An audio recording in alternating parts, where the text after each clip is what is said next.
ಲಾತಿನ್ ಅಥವಾ ಲತೀನ್ ಭಾಷೆಯ ಒಂದು ಮಹಾಕಾವ್ಯ ವರ್ಜಿಲನ ಈನಿಯಾಸ್ ಅನ್ನುವ ಮಹಾವೀರನ ಜೀವನ ಸಾಹಸವನ್ನು ಕುರಿತದ್ದನ್ನು ಪರಿಚಯ ಮಾಡಿಕೊಳ್ತಾ ಇದ್ವಿ. ಅದರಲ್ಲಿ 4ನೇ ಅಧ್ಯಾಯದ ಮಾರ್ಮಿಕವಾದ ಸಂದರ್ಭ ಇಡೀ ಕಾವ್ಯದಲ್ಲೇ ಅತ್ಯಂತ ಹೃದಯ ಭೇದಕವಾದದ್ದು. ಕಾರ್ಥೇಜ್ನ ರಾಣಿ ದೈದೋ ಅಥವಾ ಡೈಡೋ ಅಂತ ಇಂಗ್ಲೀಷ್ನಲ್ಲಿ ಏನು ಹೇಳ್ತಾರೆ, ಅವಳ ಒಂದು ಪ್ರಣಯ ಹೇಗೆ ವಿಫಲವಾಗುತ್ತದೆ, ಒಂದು ದುರಂತ ಆಗುತ್ತದೆ ಅಂತ. ಅವಳಿಗೆ ಈನಿಯಾಸನ ಮೇಲೆ ಪ್ರೀತಿ ಅಂಕುರವಾಗುವಂತೆ ಈನಿಯಾಸ್ನ ತಾಯಿ ವೀನಸ್ ಸೌಂದರ್ಯಾಧಿದೇವತೆ ತನ್ನ ಮತ್ತೊಬ್ಬ ದೇವಪುತ್ರ ಕ್ಯುಪಿದ್ ಅಂದರೆ ಯುರೋಸ್ ಅಂತಲೂ ಹೇಳ್ತಾರೆ ಅವನ ಗ್ರೀಕ್ ಭಾಷೆಯಲ್ಲಿ, ಮನ್ಮಥ, ಅವನ ಮೇಲೆ ಇವಳು ತನ್ನ ಅಹವಾಲು ಮಾಡಿಕೊಂಡು ನೀನು ಅವಳನ್ನು ಡೈಡೋಳ ಮೇಲೆ ಈನಿಯಾಸನ ಮೇಲೆ ಡೈಡೋಗೆ ಪ್ರಣಯ ಉಂಟಾಗುವಂತೆ ಮಾಡುವಂತ. ಇದು ಕಾವ್ಯದಲ್ಲಿ ಬರುವಂಥದ್ದು. ಹೀಗೆ ಅಲೌಕಿಕ ಬರಬೇಕು, ಅಲೌಕಿಕ ಬರದೆ ಕಾವ್ಯ ಆಗೋಲ್ಲ. ಆದರೆ ವಾಸ್ತವ ಅಂತ ಇಟ್ಟುಕೊಂಡ್ರೆ ಅವಳು ಆ ಪ್ರದೇಶದ ರಾಣಿ, ಕಾರ್ಥೇಜಿನ ರಾಣಿಯಾಗಿದ್ದಾಳೆ. ಅವಳು ಮತ್ತೆಲ್ಲಿಂದಲೋ ಬಂದವಳು, ಅಲ್ಲಿಯ ಸ್ಥಳೀಯರ ವಿಶ್ವಾಸವನ್ನು ಸಂಪಾದಿಸಿಕೊಂಡು ಅವಳು ಮದುವೆ ಆಗಿದ್ದು. ಹಾಗಲ್ಲದೆ ಅವಳು ರಾಣಿಯಾಗಿದ್ದು. ಅವಳ ಗಂಡ ಇದ್ದ, ಅವನು ಹಿಂದೆಯೇ ತೀರಿಕೊಂಡಿದ್ದ.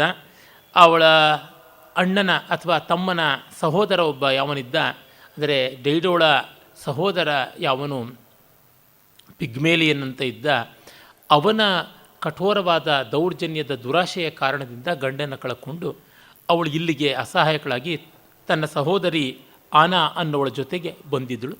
ತನ್ನ ವ್ಯಕ್ತಿತ್ವದಿಂದ, ತನ್ನ ಯುದ್ಧ ಕೌಶಲ, ರಾಜನೀತಿ ಇತ್ಯಾದಿಗಳಿಂದ ಚೆನ್ನಾಗಿ ಅಲ್ಲಿ ರಾಜ್ಯಭಾರವನ್ನು ಮಾಡ್ತಾ ಇದ್ದಳು ಅಂತ ಗೊತ್ತಾಗುತ್ತದೆ. ಇದು ವಾಸ್ತವದಲ್ಲಿ ದೊಡ್ಡ ದೊಡ್ಡ ಸಾಮ್ರಾಜ್ಯ ಅಂತಲ್ಲ, ಅವೆಲ್ಲ ಆ ಕಾಲಕ್ಕೆ ನೋಡಿದ್ರೆ ಒಂದೊಂದು ಬುಡಕಟ್ಟುಗಳು, ಪಾಳೆಯ ಪಟ್ಟುಗಳು ಅನ್ನುವಂತೆ. ಆದರೆ ಒಂದು ಕಾವ್ಯದ ಮಟ್ಟಕ್ಕೆ ಬಂದಾಗ ಅದೊಂದು ಸಾಮ್ರಾಜ್ಯ ಆಗುತ್ತದೆ.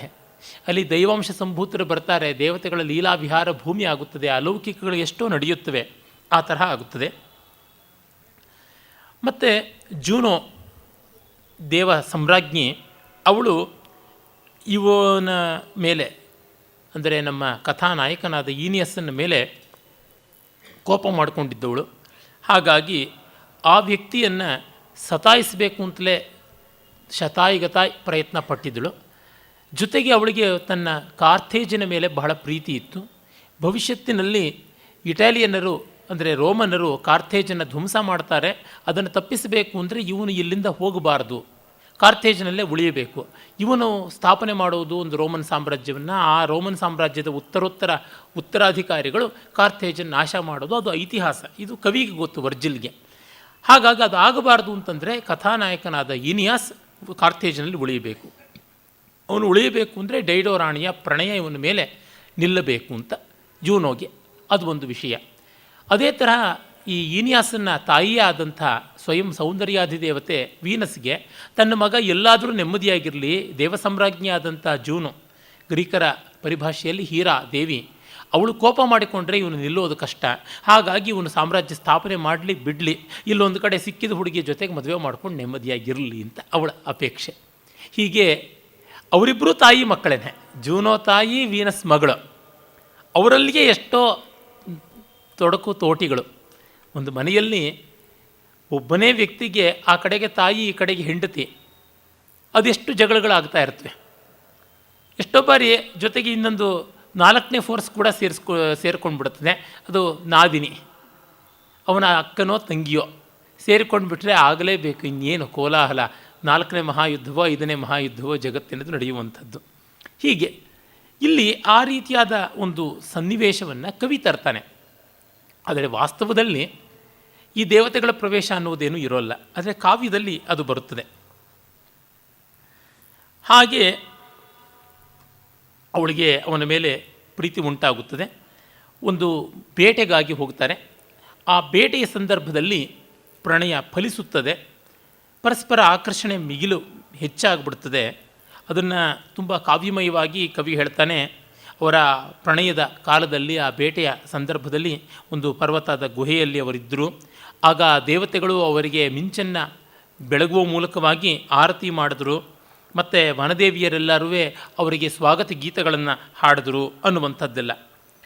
ಆಮೇಲೆ ಇವನು ಹೀಗೆ ಡೈಡೋಳಲ್ಲಿ ಅನುರಕ್ತನಾದ ಅಂತನ್ನೋದು ಗೊತ್ತಾದ ತಕ್ಷಣವೇ ಊರೆಲ್ಲ ಪುಕಾರ ಹೇಳುತ್ತದೆ ಎನ್ನುವುದನ್ನು ನಾನು ಹೇಳಿದೆ ನೆನ್ನೆಯೇ ಕೂಡ. ಸುದ್ದಿಯ ದೇವತೆ ಅಂತ ಯಾವಳಿದ್ದಾಳೆ ಅವಳು ಎಲ್ಲ ಕಡೆಗಳಲ್ಲೂ ಕೋಲಾಹಲ ಮಾಡಿಕೊಂಡು ಪ್ರಚಾರ ಮಾಡ್ತಾಳೆ ಅನ್ನುವ ಮಟ್ಟಕ್ಕೆ ನಾವು ನಿನ್ನೆ ನೋಡಿದ್ವಿ. ಅದು ಗಾಸಿಪ್.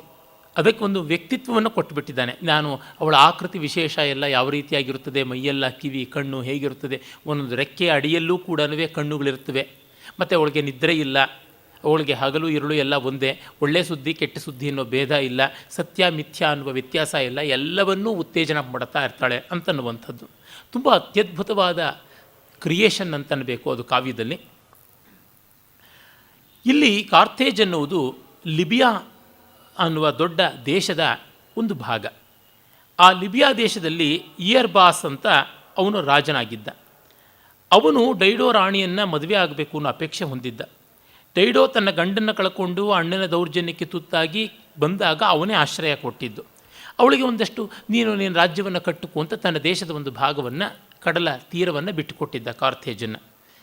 ಈಗ ಅವಳು ತನ್ನ ಸಾಮ್ರಾಜ್ಯವನ್ನು ಬೆಳೆಸ್ಕೊಳ್ಳೋದ್ರ ಜೊತೆಗೆ ಮತ್ತೊಬ್ಬ ಇನ್ಯಾವುದೋ ದೇಶದಿಂದ ಬಂದವನ ಮೇಲೆ ಪ್ರೀತಿಯನ್ನು ತೋರಿಸ್ತಾ ಇದ್ದಾಳಲ್ಲ ಅಂತ ತಿಳಿದು ಅವನಿಗೆ ಬಹಳ ಬೇಸರವಾಗಿ ಅವನು ಎಲ್ಲರಿಗೂ ಒಡೆಯನಾದಂಥ ಮಹಾದೇವ ಜುಪಿಟರ್ ಅಥವಾ ಜೌ ಅಥವಾ ಜ್ಯೂಸ್ ಅಂತ ಯಾರನ್ನು ಕರೀತಾರೆ ಆ ದೇವದೇವ ಅವನನ್ನು ಪ್ರಾರ್ಥನೆ ಮಾಡ್ತಾನೆ. ಈಗ ಅವಳು ಇನ್ನೊಬ್ಬ ವ್ಯಕ್ತಿಯನ್ನು ಯಾವ ರೀತಿಯಾಗಿ ಅನುರಕ್ತಿಯಿಂದ ಉತ್ತೇಜನ ಮಾಡಿಕೊಂಡು ಪ್ರಣಯಾನುರಕ್ತಳಾಗಿ ಹೋಗ್ತಾ ಇದ್ದಾಳೆ, ಅದು ತಪ್ಪು, ತನಗೆ ಆ ಪ್ರಣಯ ವಂಚಿತವಾಗಿಬಿಡ್ತದಲ್ಲ ಅಂತ ಬೇಸರ ಪಟ್ಟುಕೊಂಡ. ಈ ಬೇಸರವೇ ಮಹಾದೇವನಾದ ಜೌ ಅಥವಾ ಜುಪಿಟರ್ಗೆ ಮುಟ್ಟಿ ಅವನು ಈನಿಯಾಸಿಲಿಂದ ಹೊರಡಬೇಕು, ಅವನ ಹಣೆ ಬರಹ ಇರುವಂಥದ್ದು ಇಟಲಿಗೆ ಹೋಗಿ ರೋಮ್ ಸಾಮ್ರಾಜ್ಯವನ್ನು ಸ್ಥಾಪನೆ ಮಾಡುವ ಮೂಲ ಪುರುಷರಲ್ಲಿ ಒಬ್ಬ ಆಗಬೇಕು ಅಂತ. ಅವನು ಇಲ್ಲಿಯ ಕಾರ್ಥೇಜ್ನಲ್ಲಿಯೇ ಡೈಡೋಳ ಪ್ರಣಯ ಪಾಶದಲ್ಲಿ ಸಿಕ್ಕಾಕ್ಕೊಂಡ್ರೆ ಆಗುವಂಥದ್ದಲ್ಲ ಅಂತ ನೇರವಾಗಿ ತನ್ನ ಅಧೀನದಲ್ಲಿದ್ದಂತಹ ತನ್ನ ಖಾಸ ದೂತನಾದಂಥ ಮರ್ಕ್ಯುರಿ, ಗ್ರೀಕರ ಪ್ರಕಾರವಾಗಿ ಹರ್ಮೀಸ್ ಅಂತ ಕರೀತಾರೆ, ಬಂಗಾರದ ರೆಕ್ಕೆಗಳಿರ್ತಕ್ಕಂಥ ಪಾದರಕ್ಷೆಯನ್ನು ಮೆಟ್ಟಿ ಎಲ್ಲ ಕಡೆಗೂ ಓಡಾಡತಕ್ಕಂಥ ಸುಂದರ ತರುಣ ಅವನು ಅಂತ ಅವನನ್ನು ಕಳಿಸಿಕೊಡ್ತಾನೆ. ಈರಿಸ್ ಅಂತಕ್ಕಂಥ ದೇವತೆ ಒಬ್ಬಳು ಕಲಹ ದೇವತೆ, ಐರಿಸ್ ಅಂತಕ್ಕಂಥ ಒಬ್ಬಳು ದೇವತೆ ಜ್ಯೂಸನ ಸಂದೇಶವಾಹಕಿ. ಈ ಐರಿಸ್ ಅನ್ನುವವಳು ಹೋಮರ್ ಕವಿಯ ಇಲಿಯಡ್ ಕಾವ್ಯದಲ್ಲಿ ಮತ್ತೆ ಮತ್ತೆ ಜ್ಯೂಸನ ದೂತಿಯಾಗಿ ಬಂದು ಬೇರೆ ಬೇರೆಯವರಿಗೆ ಸಂದೇಶ ತಲುಪಿಸ್ತಾಳೆ. ಆದರೆ ಒಡೆಸಿಯಾ ಕಾವ್ಯದಲ್ಲಿ ಹರ್ಮೀಸ್ ಅಂದರೆ ಗ್ರೀಕರ ಮರ್ಕ್ಯುರಿ ದೇವತೆ ಅವನು ಬಂದು ಜ್ಯೂಸನ ಅಂದರೆ ಮಹಾದೇವನ ಎಲ್ಲ ಒಂದು ಸಂದೇಶಗಳನ್ನು ತಲುಪಿಸ್ತಾನೆ. ಇಲ್ಲಿ ಅವನು ಮರ್ಕ್ಯುರಿಯನ್ನು ಉಳಿಸಿಕೊಂಡಿದ್ದಾನೆ. ಇದು ರೋಮನ್ ಕಾವ್ಯ. ಮರ್ಕ್ಯುರಿ ಎನ್ನುವ ಹೆಸರು ಬರ್ತದೆ. ಹರ್ಮೀಸ್ ಅನ್ನುವ ದೇವತೆಯ ಅವನು ಸ್ತ್ರೀ ದೇವತೆ ಅಲ್ಲ, ಅಂದರೆ ಐರಿಸ್ ಅಲ್ಲ ಇಲ್ಲಿ ದೂತಿಯಾಗಿರುವುದು, ಪುರುಷ ದೇವತೆಯೇ ಇರೋದು. ಅವನು ಬಂದು ಈನಿಯಾಸನ್ನು ಏನು ನೀನು ಮಾಡ್ತಾ ಇದೆಯಾ, ಇಲ್ಲಿ ಡೈಡೋಳ ಸಾಮ್ರಾಜ್ಯದಲ್ಲಿ ನೀನು ಸೇವಕನಾಗಿದ್ದೀಯಾ, ಅವಳ ಅರಮನೆಯನ್ನು, ಅವಳ ರಂಗಭೂಮಿಯ ಮಂಟಪಗಳನ್ನು ಕಟ್ಟಿಸೋದು, ಅವಳ ದೇವಸ್ಥಾನಗಳ ಗೋಡೆಗಳನ್ನು ನಿರ್ಮಾಣ ಮಾಡೋದು, ಇದಕ್ಕೆ ಮತ್ತು ಕೋಟೆ ಪ್ರಾಕಾರಗಳನ್ನು ಕಟ್ಟಿಸುವುದು, ಅದಕ್ಕೆ ಅಸ್ಥಿಭಾರ ಹಾಕೋದು, ಈ ಕೆಲಸ ಮಾಡ್ತಾ ಇದೆಯಾ, ನೀನು ಮಾಡಬೇಕಾದದ್ದು ಯಾವುದು ಅಂತ ದಬಾಯಿಸಿ ದೇವರ ಆಜ್ಞೆ ಬೇರೆಯೇ ಉಂಟು, ನೀನು ಇಲ್ಲಿಂದ ತೊಲಗು ಬೇಗ ಅಂತಂತಾನೆ. ಅವನು ತತ್ಕ್ಷಣವೇ ತನ್ನ ಸೈನ್ಯವನ್ನೆಲ್ಲ ಜಮಾಯಿಸಿಕೊಂಡು ಹಡಗು ಹತ್ತಿ ಹೊರಡೋದಕ್ಕೆ ಸಿದ್ಧವಾಗ್ತಾನೆ. ಉತ್ಸಾಹ ಇದು ರೋಮನ್ ಸಾಮ್ರಾಜ್ಯದಲ್ಲಿ ಆ ಹೊತ್ತಿಗಷ್ಟೇ ವರ್ಜಿಲ್ನ ಸಮಕಾಲದಲ್ಲೇ ನಡೆದಂಥದ್ದು. ಮಹಾವೀರರಾದಂಥ ಆ್ಯಂಟನಿ, ಸೀಸರ್, ಪಾಂಪೆ ಇವರುಗಳೆಲ್ಲ ಕ್ಲಿಯೋಪಾಟ್ರಳ ಮೋಹಕ್ಕೆ ತುತ್ತಾಗಿ ಒದ್ದಾಡಿದ್ದು ಗೊತ್ತೇ ಇದೆ. ನಿನ್ನೆ ಕೂಡ ಅದನ್ನು ನಾನು ಉಲ್ಲೇಖ ಮಾಡಿದೆ. ಎಲ್ಲಿವರೆಗೆ ಅಂದರೆ ಮಾರ್ಕಸ್ ಆ್ಯಂಟನಿಗೆ ಕ್ರಿಯಾಶೀಲತೆಯೇ ಹೊರಟೋಗ್ಬಿಟ್ಟು ಅವಳ ಮೋಹಪಾಶದಲ್ಲಿ ಮಗ್ನನಾಗ್ಬಿಡ್ತಾನೆ. ಅಲೆಕ್ಸಾಂಡ್ರಿಯಾ ಆಗ ರಾಜಧಾನಿ ಆಗಿರುತ್ತದೆ ಆಫ್ರಿಕಾದ ಈಜಿಪ್ಟ್ ಸಾಮ್ರಾಜ್ಯದಲ್ಲಿ. ಅಲೆಕ್ಸಾಂಡ್ರಿಯಾ ರೇವು ಪಟ್ಟಣ, ಪೋರ್ಟ್ ಸಿಟಿ. ಅಲ್ಲಿ ಅವಳು ಹಡಗಿನ ಮೇಲೆ ಬರ್ತಾಳೆ. ಬಂದಾಗ ಅವಳನ್ನು ಬಲಿ ಹಾಕ್ತೀನಿ ಅಂತ ಹೋಗಿರ್ತಕ್ಕಂಥ ಆ್ಯಂಟನಿ ದಾಸನಾಗಿಬಿಡ್ತಾನೆ. ಶೇಕ್ಸ್ಪಿಯರ್ ತುಂಬ ಚೆನ್ನಾಗಿ ಆ ಭಾಗವನ್ನು ಆ್ಯಂಟನಿ ಆ್ಯಂಡ್ ಕ್ಲಿಯೋಪಾಟ್ರಾ ನಾಟಕದಲ್ಲಿ ಹೇಳ್ತಾನೆ. A age cannot wither her beauty nor custom stale her appeal ಅಂತೆಲ್ಲ ಹೇಳಿಬಿಟ್ಟಿದನುವೆ. ಕಾಲ ಅವಳ ಸೌಂದರ್ಯವನ್ನು ಮಾಸಿಸೋದಕ್ಕೆ ಆಗೋದಿಲ್ಲ, ಯಾವ ಪದ್ಧತಿಗಳಿಂದಲೂ ಅವಳು ಹಳಬಳಾಗೋಳೋದಿಲ್ಲ. ಅವಳು ನವೋನವ್ಯವಾಗಿರ್ತಕ್ಕಂಥವಳು. ಕ್ಷಣೇ ಕ್ಷಣೇ ನವತಾಮುಪೈತಿ ತದೇವ ರೂಪಂ ರಮಣೀಯತಾಯ ಅಂತ ಮಾಘ ಹೇಳಿದಂತೆ ಅವಳ ನಿತ್ಯ ಸುಂದರಿಯಾದವಳು ಅಂತ. ಅವಳು ಕೃಷ್ಣ ಸುಂದರಿ, ಡಾರ್ಕ್ ಬ್ಯೂಟಿ ಅಂತ. ಅವಳು ಪಾಶದಲ್ಲೇ ಅವನು ಉಳಿದು ಬಿಡ್ತಾನೆ. ಅವನು ಸೀಸರ್ನ ಸಹೋದರ ವರ್ಗದಲ್ಲಿದ್ದಂತಹ ಬಂಧುವರ್ಗದಲ್ಲಿದ್ದಂಥ ಆಕ್ಟೇವಿಯಾಳನ್ನು ಮದುವೆ ಆದ. ಆಕ್ಟೇವಿಯಾಳ ಅಣ್ಣನೇ ಅಗಸ್ಟಸ್ ಅಥವಾ ಆಕ್ಟೇವಿಯಸ್ ಸೀಸರ್. ಹೆಂಡತಿಯನ್ನು ಮರೆತು, ಊರನ್ನು ಮರೆತು ಇಲ್ಲಿ ಕೂತು ಬಿಟ್ಟಿದ್ದಾನೆ. ಕಡೆಗೆ ಸೀಸರ್ನ ಜೊತೆಯಲ್ಲಿ ಅವನ ಮೂಲಕವಾಗಿ ತನ್ನ ಸಾಮ್ರಾಜ್ಯವನ್ನು ದಕ್ಕಿಸಿಕೊಂಡಂಥ ಕ್ಲಿಯೋಪಾಟ್ರ, ಅಂದರೆ ಅವಳಿಗೆ ಅವಳ ಸಹೋದರನನ್ನೇ ಕೊಟ್ಟು ಮದುವೆ ಆಗಿರುತ್ತದೆ. ಈಜಿಪ್ಷಿಯನ್ರ ಒಂದು ಪದ್ಧತಿ ಏನೆಂದರೆ, ರಾಜರುಗಳ ಪದ್ಧತಿ, ರಾಜರಕ್ತ ಮಲಿನವಾಗಬಾರ್ದು ಅಂದರೆ ಅವ್ರ ಕುಟುಂಬದಲ್ಲಿಯೇ ಮದುವೆ ಆಗಬೇಕು. ಅಣ್ಣನ ತಂಗಿ, ಅಕ್ಕನ ತಮ್ಮ, ಈ ರೀತಿಯಾಗಿ ನಡೆದುಕೊಂಡು ಬಂದಂಥದ್ದು. ಹೀಗಾಗಿ ಅವನು 14-13 ವರ್ಷದ ಹುಡುಗನನ್ನು ಇವಳು 20-25 ವರ್ಷದ ತರುಣಿ ಮದುವೆ ಆಗಬೇಕಾಗಿರುತ್ತದೆ. ಅವನು ಈ ಅಕ್ಕ ಅಂದರೆ ಕ್ಲಿಯೋಪಾಟ್ರ ತನ್ನನ್ನು ತುಂಬ ದಬ್ಬಾಳಿಕೆ ಮಾಡ್ತಾಳೆ ಅಂತ ಹೇಳಿಬಿಟ್ಟು ಅವನು ಮತ್ತೊಬ್ಬ ರಾಜ ಸೇವಕನನ್ನು ತನ್ನ ಆದರ್ಶವಾಗಿಟ್ಟುಕೊಂಡು, ತನ್ನ ಮಂತ್ರಿಯಾಗಿಟ್ಟುಕೊಂಡು ಅಕ್ಕನ್ನೇ ಕೊಲಿಸೋದಕ್ಕೆ ನೋಡಿದ್ದ ಅವನ ತಮ್ಮನಾದ ಗಂಡ. ಆಗ ಇವಳು ತನ್ನನ್ನು ಕಾಪಾಡಿಕೊಳ್ಳೋದಕ್ಕೆ ಅರಮನೆಯಿಂದ ಪಲಾಯನ ಮಾಡಬೇಕಾಯಿತು. ಮಾಡಿ ಸೀಸರ್ ಅಷ್ಟೊತ್ತಿಗೆ ಅಲೆಕ್ಸಾಂಡ್ರಿಯಾಗೆ ಮುತ್ತಿಗೆ ಹಾಕಿದ್ದ. ಇವಳು ಒಂದು ಅದ್ಭುತವಾದ ರತ್ನಗಂಬಳಿಯ ಒಳಗೆ ತನ್ನನ್ನು ತಾನು ಸುತ್ತಿಸಿಕೊಂಡು ಒಬ್ಬ ಗುಲಾಮನ ಮೂಲಕವಾಗಿ ಕಾಣಿಕೆ ಎಂಬಂತೆ ಹೋಗಿದ್ಲು. ಆ ರತ್ನಗಂಬಳಿಯ ಸುರುಳಿಯ ಒಳಗಡೆ ಇವಳು ಸೇರ್ಕೊಂಡು ಹೋಗಿದ್ದು. ಮತ್ತು ಸೀಸರ್ನನ್ನು ತನ್ನ ಮೋಹದಲ್ಲಿ ಮಂಕು ಮಾಡಿ ವಶ ಮಾಡಿಕೊಂಡಳು. ಮತ್ತು ಆ ಟಾಲಮಿ ಕಡೆಯಲ್ಲಿ ಅವನು ಸಾಯುವಂತೆ ಮಾಡಿ ತನ್ನ ಸಾಮ್ರಾಜ್ಯವನ್ನು ತಾನು ದಕ್ಕಿಸಿಕೊಂಡ್ಳು. ಆಮೇಲೆ ಸೀಸರ್ ಹೋದ ವಾಪಸ್ಸು. ಕ್ಲಿಯೋಪಾಟ್ರಾಳ ಮುಂದೆ ಮಂಡಿ ಊರಿ ನಮಸ್ಕಾರ ಮಾಡ್ತಾನೆ ಅಂತಲೂ ಬರುತ್ತದೆ. ಅದೆಲ್ಲ ಅವನ ಜೊತೆಯವರಿಗೆ ಇಷ್ಟ ಆಗೋದಿಲ್ಲ. ನಾವು ರೋಮನ್ರು ಹೋಗ್ಬಿಟ್ಟಿದ್ರೂ ನಮ್ಮ ಸಾಮಂತರಾದಂಥವರಿಗೆ ಒಬ್ಬ ಹೆಣ್ಣಿಗೆ ಹೋಗಿ ಈ ಥರ ಮಾಡೋದು, ಒಬ್ಬ ಕರಿಯ ಹೆಣ್ಣಿಗೆ ಅಂತ. ಅವಳು 80 ಕತ್ತೆಗಳನ್ನು ದಿವಸ ಇಟ್ಟುಕೊಂಡು ಆ 80 ಕತ್ತೆಗಳ ಹಾಲನ್ನು ಕರೆಯಿಸಿ ಆ ಹಾಲಲ್ಲಿ ಸ್ನಾನ ಮಾಡ್ತಾ ಇರಲಂತೆ, ತನ್ನ ಚರ್ಮ ಚೆನ್ನಾಗಿರಬೇಕು ಅಂತ. ಬೇಕಾದಷ್ಟು ಫ್ಯಾನ್ಸೀಸ್ ಕ್ಲಿಯೋಪಾಟ್ರಾಳ ಮೂಗಿನ ಬಗ್ಗೆ, ಸೌಂದರ್ಯದ ಬಗ್ಗೆ ಉಂಟು. ಆಮೇಲೆ ಆ್ಯಂಟನಿ ಅವಳಲ್ಲಿ ಮರುಳಾದ. ಸೀಸರ್ ಪುನಃ ರೋಮ್ಗೆ ಬಂದು ಅಲ್ಲಿ ಅವನು ಕೊಲೆ ಆಗ್ತಾನೆ. ಅದು ಗೊತ್ತೇ ಇದೆ ನಮಗೆ ಕಥೆ. ಆಗ ಅವನ ಹೆಂಡತಿ ಕ್ಯಾಲಿಫೋರ್ನಿಯಾ ಇದ್ದದ್ದು. ಅವಳು ಬೇಡ ಅಂತಂದಿದ್ರು. ಅವನು ಸೆನೆಟ್ ಭವನಕ್ಕೆ ಹೋಗ್ತಾನೆ, ಅಲ್ಲಿ ಕೊಲೆ ಆಗ್ತಾನೆ. ಆಮೇಲೆ ಬ್ರೂಟಸ್ ತಾನು ಮುಂದೆ ಬರ್ತಾನೆ, ಅವನನ್ನು ಮತ್ತೆ ಹಿಂದೆ ತಳ್ಳಿ ಇದೇ ಆ್ಯಂಟನಿ ಮತ್ತು ಆಕ್ಟೇವಿಯಸ್ ಸೀಸರ್ ಇವರುಗಳೆಲ್ಲ ಸೇರಿ ಯುದ್ಧ ಮಾಡ್ತಾರೆ. ಬ್ರೂಟಸ್ ಆತ್ಮಹತ್ಯೆ ಮಾಡಿಕೊಳ್ತಾನೆ. ಎಲ್ಲ ಆಗುತ್ತದೆ. ಆದರೆ ಆ್ಯಂಟನಿ ಕ್ಲಿಯೋಪಾಟ್ರಾಳನ್ನು ಹದ್ದುಬಸ್ತಲ್ಲಿ ಇಡ್ತೀನಿ ಅಂತ ಬಂದವನು ಕಡೆಗೆ ಅವಳ ಜೊತೆಯಲ್ಲಿ ಇವನೇ ಮಗ್ನನಾಗಿ ಉಳಿದು ಬಿಡ್ತಾನೆ. ಆಗ ಆಕ್ಟೇವಿಯಸ್ ಸೀಸರ್ ಇವ್ರನ್ನ ಬಲಿ ಹಾಕಬೇಕು ಅಂತ ಬರ್ತಾನೆ. ಇವನಿಗೆ ಎನವಾರ್ಬಸ್ ಅಂತ ಒಬ್ಬ ಅಂಗರಕ್ಷಕ ಇದ್ದ ಮಾರ್ಕಸ್ ಆ್ಯಂಟನಿಗೆ. ಅವನು ಎಚ್ಚರ ಹೇಳ್ತಾನೆ, ಎಷ್ಟು ಮಾಡಿದ್ರೂ ಕೂಡ ಇವನು ತಿದ್ದುಕೊಳ್ಳೋದೇ ಇಲ್ಲ. ಅದೊಂದು ರೀತಿ ಲವ್ ಆ್ಯಂಡ್ ಹೇಟ್ ರಿಲೇಷನ್ಶಿಪ್ ಥರ ಬೆಳೆದು ಬಿಟ್ಟಿರುತ್ತೆ. ಜಗಳ ಆಡ್ಕೊಳ್ತಾರೆ, ಒಂದಾಗ್ತಾ ಇರ್ತಾರೆ. ಆ ರೀತಿಯಾದಂಥದ್ದು ಕ್ಲಿಯೋಪಾಟ್ರ ಮತ್ತು ಆ್ಯಂಟನಿ ಇವರ ಸಂಬಂಧ. ಕಡೆಗೆ ಯುದ್ಧದಲ್ಲಿ ಕ್ಲಿಯೋಪಾಟ್ರಾಳಿಗೆ ಸೋಲಾಗುತ್ತೆ. ಅವಳು ತಪ್ಪಾದ ನಿರ್ಣಯವನ್ನು ಕೈಗೊಳ್ತಾ ಇರ್ತಾಳೆ. ಆ್ಯಂಟನಿ ತುಂಬ ಸಮರ್ಥನಾದ ಯುದ್ಧ ಪ್ರವೀಣನಾಗಿದ್ದರೂ ಕೂಡ ಅವನಿಗೂ ವಯಸ್ಸಾಗ್ತಾ ಇರ್ತದೆ, ಏಕಾಗ್ರತೆ ಇರುವುದಿಲ್ಲ, ಸೈನ್ಯದಲ್ಲಿ ಹತೋಟಿಗೆ ಕಾಣೋದಿಲ್ಲ. ಕ್ಲಿಯೋಪಾಟ್ರ ಕಡೆಗೆ ಸೋಲುವ ಪರಿಸ್ಥಿತಿ ಬರುತ್ತದೆ. ಆ್ಯಂಟನಿ ಇನ್ನೇನು ಒದ್ದಾಟದಲ್ಲಿದ್ದಾಗ ಸುಳ್ಳು ಸುದ್ದಿಯನ್ನು ಇವಳು ಕ್ಲಿಯೋಪಾಟ್ರ ಹಬ್ಬಿಸ್ತಾಳೆ, ತಾನು ಸತ್ತೋಗಿದ್ದೀನಿ ಅಂತ. ಆ್ಯಂಟನಿಗೆ ಅದನ್ನು ಕೇಳಿ ಬೇಸರವಾಗಿ ತಾನು ತನ್ನ ಖಡ್ಗದಿಂದ ತಾನೇ ಎರಿದುಕೊಂಡು ಸತ್ತೋಗ್ತಾನೆ. ಆಮೇಲೆ ಅದು ಗೊತ್ತಾಗಿ ಇವಳಿಗೆ ಬಹಳ ಬೇಸರವಾಗಿ ತನ್ನ ಪಿರಮಿಡನ್ನು ತಾನು ಕಟ್ಟಿಸ್ಕೊಳ್ತಾ ಇರ್ತಾಳೆ. ಅವಳು ಅಲ್ಲಿ ತನ್ನನ್ನು ತಾನು ಸಾಯಿಸ್ಕೊಳ್ಬೇಕು, ಆತ್ಮಹತ್ಯೆ ಮಾಡಿಕೊಳ್ಬೇಕು ಅಂತ ಪ್ರಯತ್ನ ಪಡ್ತಾಳೆ. ಅಷ್ಟೊತ್ತಿಗೆ ಅಲೆಕ್ಸಾಂಡ್ರಿಯಾಗೆ ಬಂದು ಆಕ್ಟೇವಿಯಸ್ ಸೀಸರ್ ಎಲ್ಲ ಅಯಕಟ್ಟು ಸ್ಥಾನಗಳಲ್ಲಿ ಆಕ್ರಮಣ ಮಾಡಿಕೊಂಡು ಅವಳನ್ನು ಸೆರೆ ಹಿಡಿಯಬೇಕು ಅಂತಿರ್ತಾನೆ. ಇವಳು ಆಕ್ಟೇವಿಯಸ್ ಸೀಸರ್ನೂ ಹತೋಟಿಗೆ ತೊಗೊಳಕ್ಕಾಗುತ್ತಾ ಅಂತ ನೋಡ್ಕೋತಾಳೆ, ಆಗೋಲ್ಲ. ಆಕ್ಟೇವಿಯಸ್ ಸೀಸರ್ ಇನ್ನೂ ಬಹಳ ಜಾಣ. ಅವನೇ ನಮ್ಮ ಕವಿ ವರ್ಜಿಲ್ನ ಆಶ್ರಯದಾತ. ಅಗಸ್ಟಸ್ ಅನ್ನುವ ಹೆಸರಿಂದ ಪ್ರಖ್ಯಾತನಾದವನು. ಅವನಿಗೆ ಇವಳನ್ನು ಸಜೀವವಾಗಿ ಹಿಡಿದು ರಥಕ್ಕೆ ಕಟ್ಟಿಸಿ ರೋಮ್ ಸಾಮ್ರಾಜ್ಯದಲ್ಲಿ ಎಳ್ಕೊಂಡು ಹೋಗಿ ಮೆರವಣಿಗೆ ಮಾಡಿಸಬೇಕು ಅಂತ ಇತ್ತು. ಇವಳಿಗೆ ಸೂಚನೆ ಗೊತ್ತಾಗುತ್ತದೆ.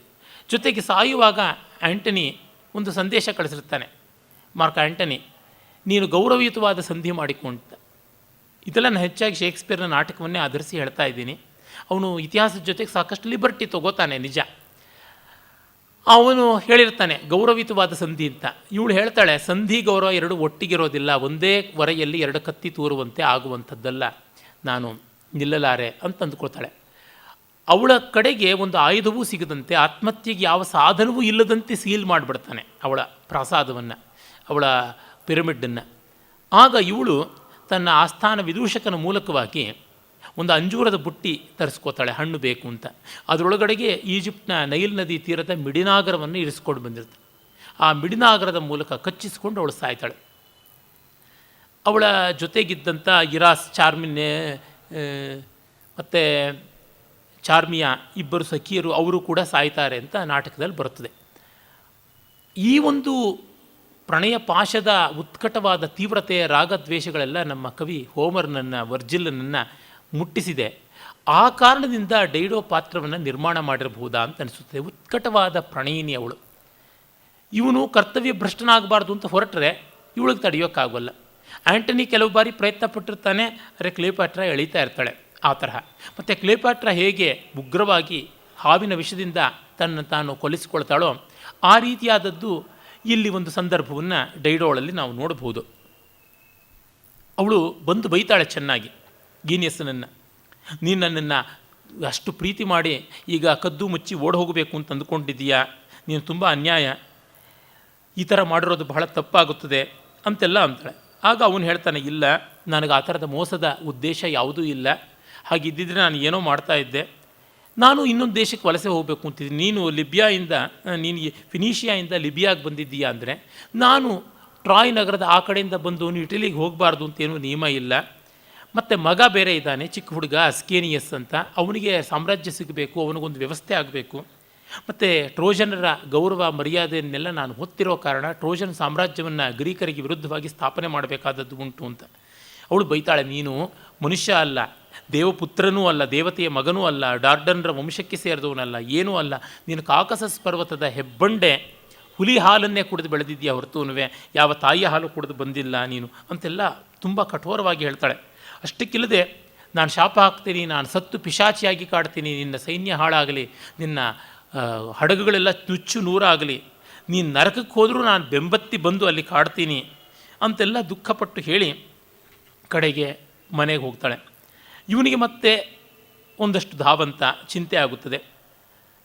ಆಮೇಲೆ ಮತ್ತೆ ಇವನು ಅವಳ ಪ್ರಾರ್ಥನೆಯನ್ನು ಅಂಗೀಕರಿಸೋದಾ ಅಂತ ಅಂದ್ಕೋತಾನೆ. ಆದರೆ ದೇವತೆಗಳ ತೀರ್ಮಾನ ಜೊತೆಗೆ ಇವನಿಗೊಂದು ಮಹತ್ವಾಕಾಂಕ್ಷೆ ಇರ್ತದಲ್ಲ. ಹಾಗಾಗಿ ಇವಳು ಏನೇ ಹೇಳಲಿ ಪರವಾಗಿಲ್ಲ, ತಾನು ಹೊರಟು ಬಿಡ್ತೀನಿ ಕಾರ್ಥೇಜಿನಿಂದ ಇಟಲಿಯ ಕಡೆಗೆ ಅಂತ ಅಂದುಕೊಂಡು ಹೊರಡ್ತಾನೆ. ತನ್ನ ಪ್ರಾರ್ಥನೆ ವಿಫಲವಾಯಿತು ಅಂತ ಇವಳಿಗೆ ಅಪಶಕನಗಳಿಂದ ಗೊತ್ತಾಗುತ್ತದೆ. ನೀರು ನೋಡಿದರೆ ಅದು ಕಪ್ಪು ಬಣ್ಣಕ್ಕೆ ತಿರುಗಿಬಿಡುತ್ತದೆ, ದ್ರಾಕ್ಷಾ ರಸವನ್ನು ನೋಡಿದ್ರೆ ಅದು ರಕ್ತದಂತೆ ಆಗಿಬಿಡುತ್ತದೆ. ಇದೆಲ್ಲ ನೋಡಿದಾಗ ಅಪಶಕನ ಆಯಿತು ಅಂತ ಅಂದುಕೋತಾಳೆ. ಗೂಬೆಗಳು ಘುಂಕರಿಸುತ್ತವೆ. ಆಗ ಅವಳು ಯಾವ ಹಾಸಿಗೆ ಮೇಲೆ ಅವನು ಮಲಗಿದ್ದುಂಟು, ಯಾವ ದಿಂಬನ್ನು ಅವನು ಬಳಸಿದ್ದ, ಯಾವ ವಸ್ತ್ರಗಳನ್ನು ಬಳಸಿದ್ದ, ಯಾವ ಆಯುಧ ಇಟ್ಟುಕೊಂಡಿದ್ದ ಬೇಟೆಗೆ ಹೋಗುವಾಗ ಅದನ್ನೆಲ್ಲವನ್ನೂ ತರಿಸಿಕೊಂಡು ಅವಳು ಹೇಳ್ತಾಳೆ, ನಾನು ಬೇಕಾದರೆ ಮಾಟವನ್ನು ಮಾಡಿಬಿಟ್ಟಿದ್ದನುವೆ ಅವನನ್ನು ವಶಪಡಿಸಿಕೊಳ್ಬಹುದು, ಆದರೆ ನನಗೆ ಮಾಟ ಮದ್ದು ಮಾಡೋದಕ್ಕೆ ಇಷ್ಟ ಇಲ್ಲ ಅಂತ ಹೇಳ್ಬಿಟ್ಟಂತಾಳೆ. ಹೇಳ್ತಾಳೆ, ಅಟ್ಲಾಸ್ ಅಂತ ಒಬ್ಬ ದೈತ್ಯ ಇದ್ದಾನೆ, ಅವನು ಇಡೀ ಭೂಮಂಡಲವನ್ನು ಹೊತ್ತಿದ್ದಾನೆ. ಆ ಅಟ್ಲಾಸ್ನ ಮಗಳೊಬ್ಬಳಿದ್ದಾಳೆ ಹೆಸ್ಪರೈಡ್ ಅಂತ, ಅವಳಿಂದ ನಾನು ಮಾಟ ಮಾಡಿಸಬಲ್ಲೆ, ಆದರೆ ನನಗದು ಯಾವುದೂ ಇಷ್ಟ ಇಲ್ಲ. ಈಗ ನಾನು ಚಿತೆ ಏರ್ಪಡಿಸಿಕೊಂಡು ಚಿತೆಯ ಮೇಲೆ ಬಿದ್ದು ಸಾಯ್ತೀನಿ ಅಂತ ತನ್ನ ಸಹೋದರಿ ಅನಾಗಿ ಹೇಳ್ತಾಳೆ, ವ್ಯವಸ್ಥೆ ಮಾಡು ಚಿತೆಯನ್ನು ಅಂತ. ಮತ್ತೆ ಅವಳಲ್ಲಿ ನೋಡಿ ಎಷ್ಟು ಕ್ಷೋಭೆಗಳು ಬರ್ತವೆ. ಸಾಯೋದಕ್ಕೆ ತೀರ್ಮಾನ ಮಾಡಿದ ಮೇಲೂ ಅಷ್ಟು ಸುಲಭವಾಗಿ ಸಾಯೋಕ್ಕಾಗಲ್ವಲ್ಲ.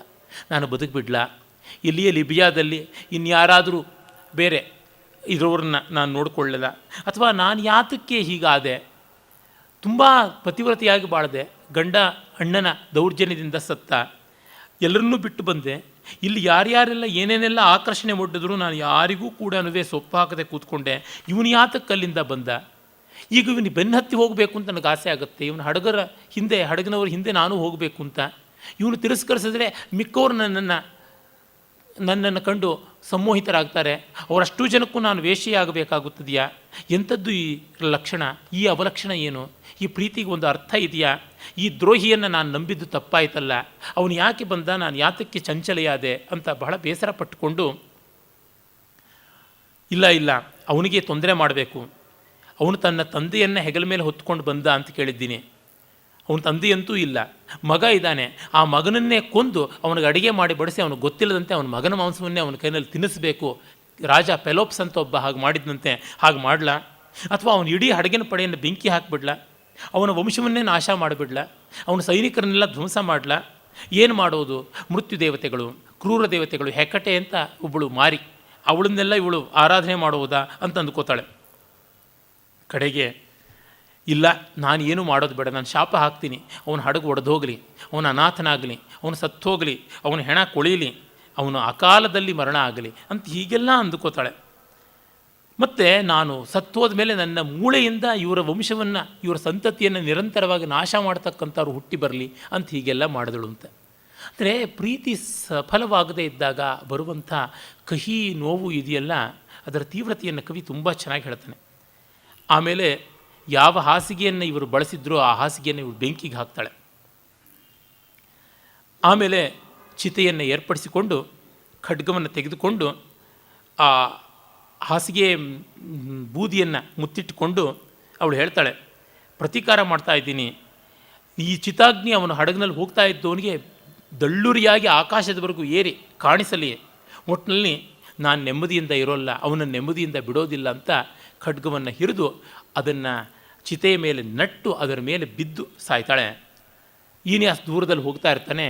ಅವನಿಗೆ ಹೊಗೆ ಕಾಣಿಸುತ್ತೆ, ಬೆಂಕಿಯ ಜ್ವಾಲೆ ಕಾಣಿಸುತ್ತೆ, ಸಂಗತಿ ಏನು ಅಂತ ಗೊತ್ತಾಗೋದಿಲ್ಲ, ನೊಂದುಕೊಳ್ತಾನೆ, ಏನೋ ಆಗಿರಬೇಕು ಅಂತ. ಆಮೇಲೆ ನಮಗೆ ಮುಂದೆ ಗೊತ್ತಾಗುತ್ತದೆ ಅವನು ನರಕಕ್ಕೆ ಹೋಗ್ತಾನೆ. ನರಕಕ್ಕೆ ಹೋಗ್ತಾನೆ ಅಂದರೆ ಸತ್ತಲ್ಲ, ಬದುಕಿರುವಾಗಲೇ ನರಕದಲ್ಲಿ, ಆ ನರಕದ ಒಂದು ವಿಸ್ತರಣದಲ್ಲಿಯೇ ಸ್ವರ್ಗವೂ ಕೂಡ ಉಂಟು. ಅಲ್ಲಿ ತನ್ನ ತಂದೆ, ಸತ್ತ ತಂದೆ ಇರ್ತಾನೆ, ಅವನ ಹತ್ತಿರ ತನ್ನ ಭವಿಷ್ಯವನ್ನು ಕೇಳೋದಕ್ಕೆ ಅಂತ ಹೋಗ್ತಾನೆ. ಆಗ ಅಲ್ಲಿ ಡೈಡೋ ಕಾಣಿಸ್ಕೋತಾಳೆ. ಮಾತಾಡ್ಸೋಕ್ಕೆ ಹೋದರೆ ಅವಳು ಹಲ್ಲು ಕಡಿದು ಕಣ್ಣು ಕೆರಳಿಸಿ ಮುಖ ತಿರುಗಿಸಿಕೊಂಡು ದೂರ ಹೋಗ್ತಾಳೆ ಹೊರತು ಅವಳು ಮತ್ತೆ ಬರೋದಿಲ್ಲ. ಆಮೇಲೆ ಅವನಲ್ಲಿಂದ ಹಡಗನ್ನು ಮುಂದೆ ಸಾಗಿಸಿಕೊಂಡು ಹೋಗ್ತಾನೆ, ಸಿಸಿಲಿ ದ್ವೀಪಕ್ಕೆ ಹೋಗ್ತಾನೆ. ಅಲ್ಲಿ ಅವನಿಗೆ ಒಬ್ಬ ರಾಜನ ಪರಿಚಯವಾಗ್ತಾನೆ. ಆ ಒಂದು ಕಾಲದಲ್ಲಿ ತನ್ನ ತಂದೆಯ ಸಾವಿನ ಸ್ಮರಣೆಗೋಸ್ಕರವಾಗಿ ಅವನು ಕ್ರೀಡೆಗಳನ್ನು ಎಲ್ಲ ಏರ್ಪಾಟು ಮಾಡ್ತಾನೆ. ತನ್ನ ತಂದೆ ಅಂಕೇಸಿಸ್ ತೀರ್ಕೊಂಡಿರ್ತಾನೆ. ಅದಕ್ಕೋಸ್ಕರವಾಗಿ ಅಲ್ಲಿ ಅವನು ತನ್ನ ಎಲ್ಲ ಹಡಗುಗಳ ವೀರ ಯೋಧರಿಗೆ, ಮಿಕ್ಕವರಿಗೆ ಎಲ್ಲರಿಗೂ ಕೂಡ ಅನುಕೂಲವಾಗುವಂತೆ ಬೇರೆ ಬೇರೆ ಸ್ಪರ್ಧೆಗಳನ್ನು ಮಾಡ್ತಾನೆ. ಹೋಮರ್ನ ಕಾವ್ಯಗಳಲ್ಲಿ ಕೂಡ ಈ ಕ್ರೀಡಾ ಸ್ಪರ್ಧೆಗಳ ವಿಷಯಗಳು ಬರ್ತವೆ. ತುಂಬ ಚೆನ್ನಾಗಿರ್ತಕ್ಕಂಥದ್ದು. ಓಟದ ಸ್ಪರ್ಧೆ, ಮುಷ್ಟಿಯುದ್ಧದ ಸ್ಪರ್ಧೆ, ಮತ್ತು ಜಾವೆಲಿನ್ ಈಟಿಯನ್ನು ಎಸೆಯುವ ಒಂದು ಸ್ಪರ್ಧೆ, ಮತ್ತು ಬಾಣ ಪ್ರಯೋಗ ಮಾಡುವಂಥದ್ದು, ಅಸಾಧ್ಯ ಲಕ್ಷ್ಯ ಅಂತ ಏನು ಹೇಳ್ತಾರಲ್ಲ ಅದನ್ನು ಭೇದಿಸುವಂಥದ್ದು, ಈ ತರಹ ಎಲ್ಲ ಬಹಳ ಸೂಕ್ಷ್ಮವಾದಂಥ ಚಮತ್ಕಾರಗಳು ಎಷ್ಟೋ ನಡೆಯುವಂಥದ್ದನ್ನು ವರ್ಣಿಸ್ತಾನೆ. ಮತ್ತು ಖಡ್ಗಯುದ್ಧ ಮಾಡುವಂಥದ್ದು, ಈ ತರಹ ಅಲ್ಲಿ ಆ ಕಾಲದ ಜನಜೀವನದ ರೀತಿ ನೀತಿ ಎಂಥದ್ದು ಅನ್ನೋದು ಕೂಡ ಗೊತ್ತಾಗುತ್ತದೆ. ಹೋಮರ್ನ ಕಾಲದಲ್ಲಿ ಕಬ್ಬಿಣ ಇರಲಿಲ್ಲ, ಎಲ್ಲ ತಾಮ್ರ, ಕಂಚು ಇತ್ಯಾದಿ. ಇವನ ಕಾಲಕ್ಕಾಗಲೇ ಕಬ್ಬಿಣ ಬಂದಿತ್ತು.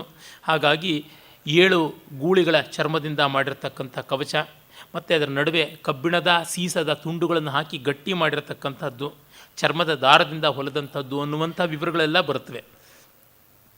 ಮತ್ತು ಆ ಅಸಾಧ್ಯ ಲಕ್ಷ್ಯವನ್ನು ಭೇದನ ಮಾಡೋ ಸಂದರ್ಭದಲ್ಲಿ ಯಾವ ಥರ ಹಿಂದೆಲ್ಲ ಲಾಟ್ರಿ ಎತ್ತೋದು ಅಂತ ತಮ್ಮ ಶಿರಸ್ತ್ರಾಣದ ಒಳಗಡೆ ಎಲ್ಲರ ಗುರುತನ್ನು ಹಾಕ್ಬಿಟ್ಟು ಕುಲುಕಿ ಎತ್ತುವುದು ಅಂತಿದೆಯಲ್ಲ, ಆ ಥರದ್ದೆಲ್ಲ ಮಾಡುವಂಥದ್ದಾಗುತ್ತದೆ.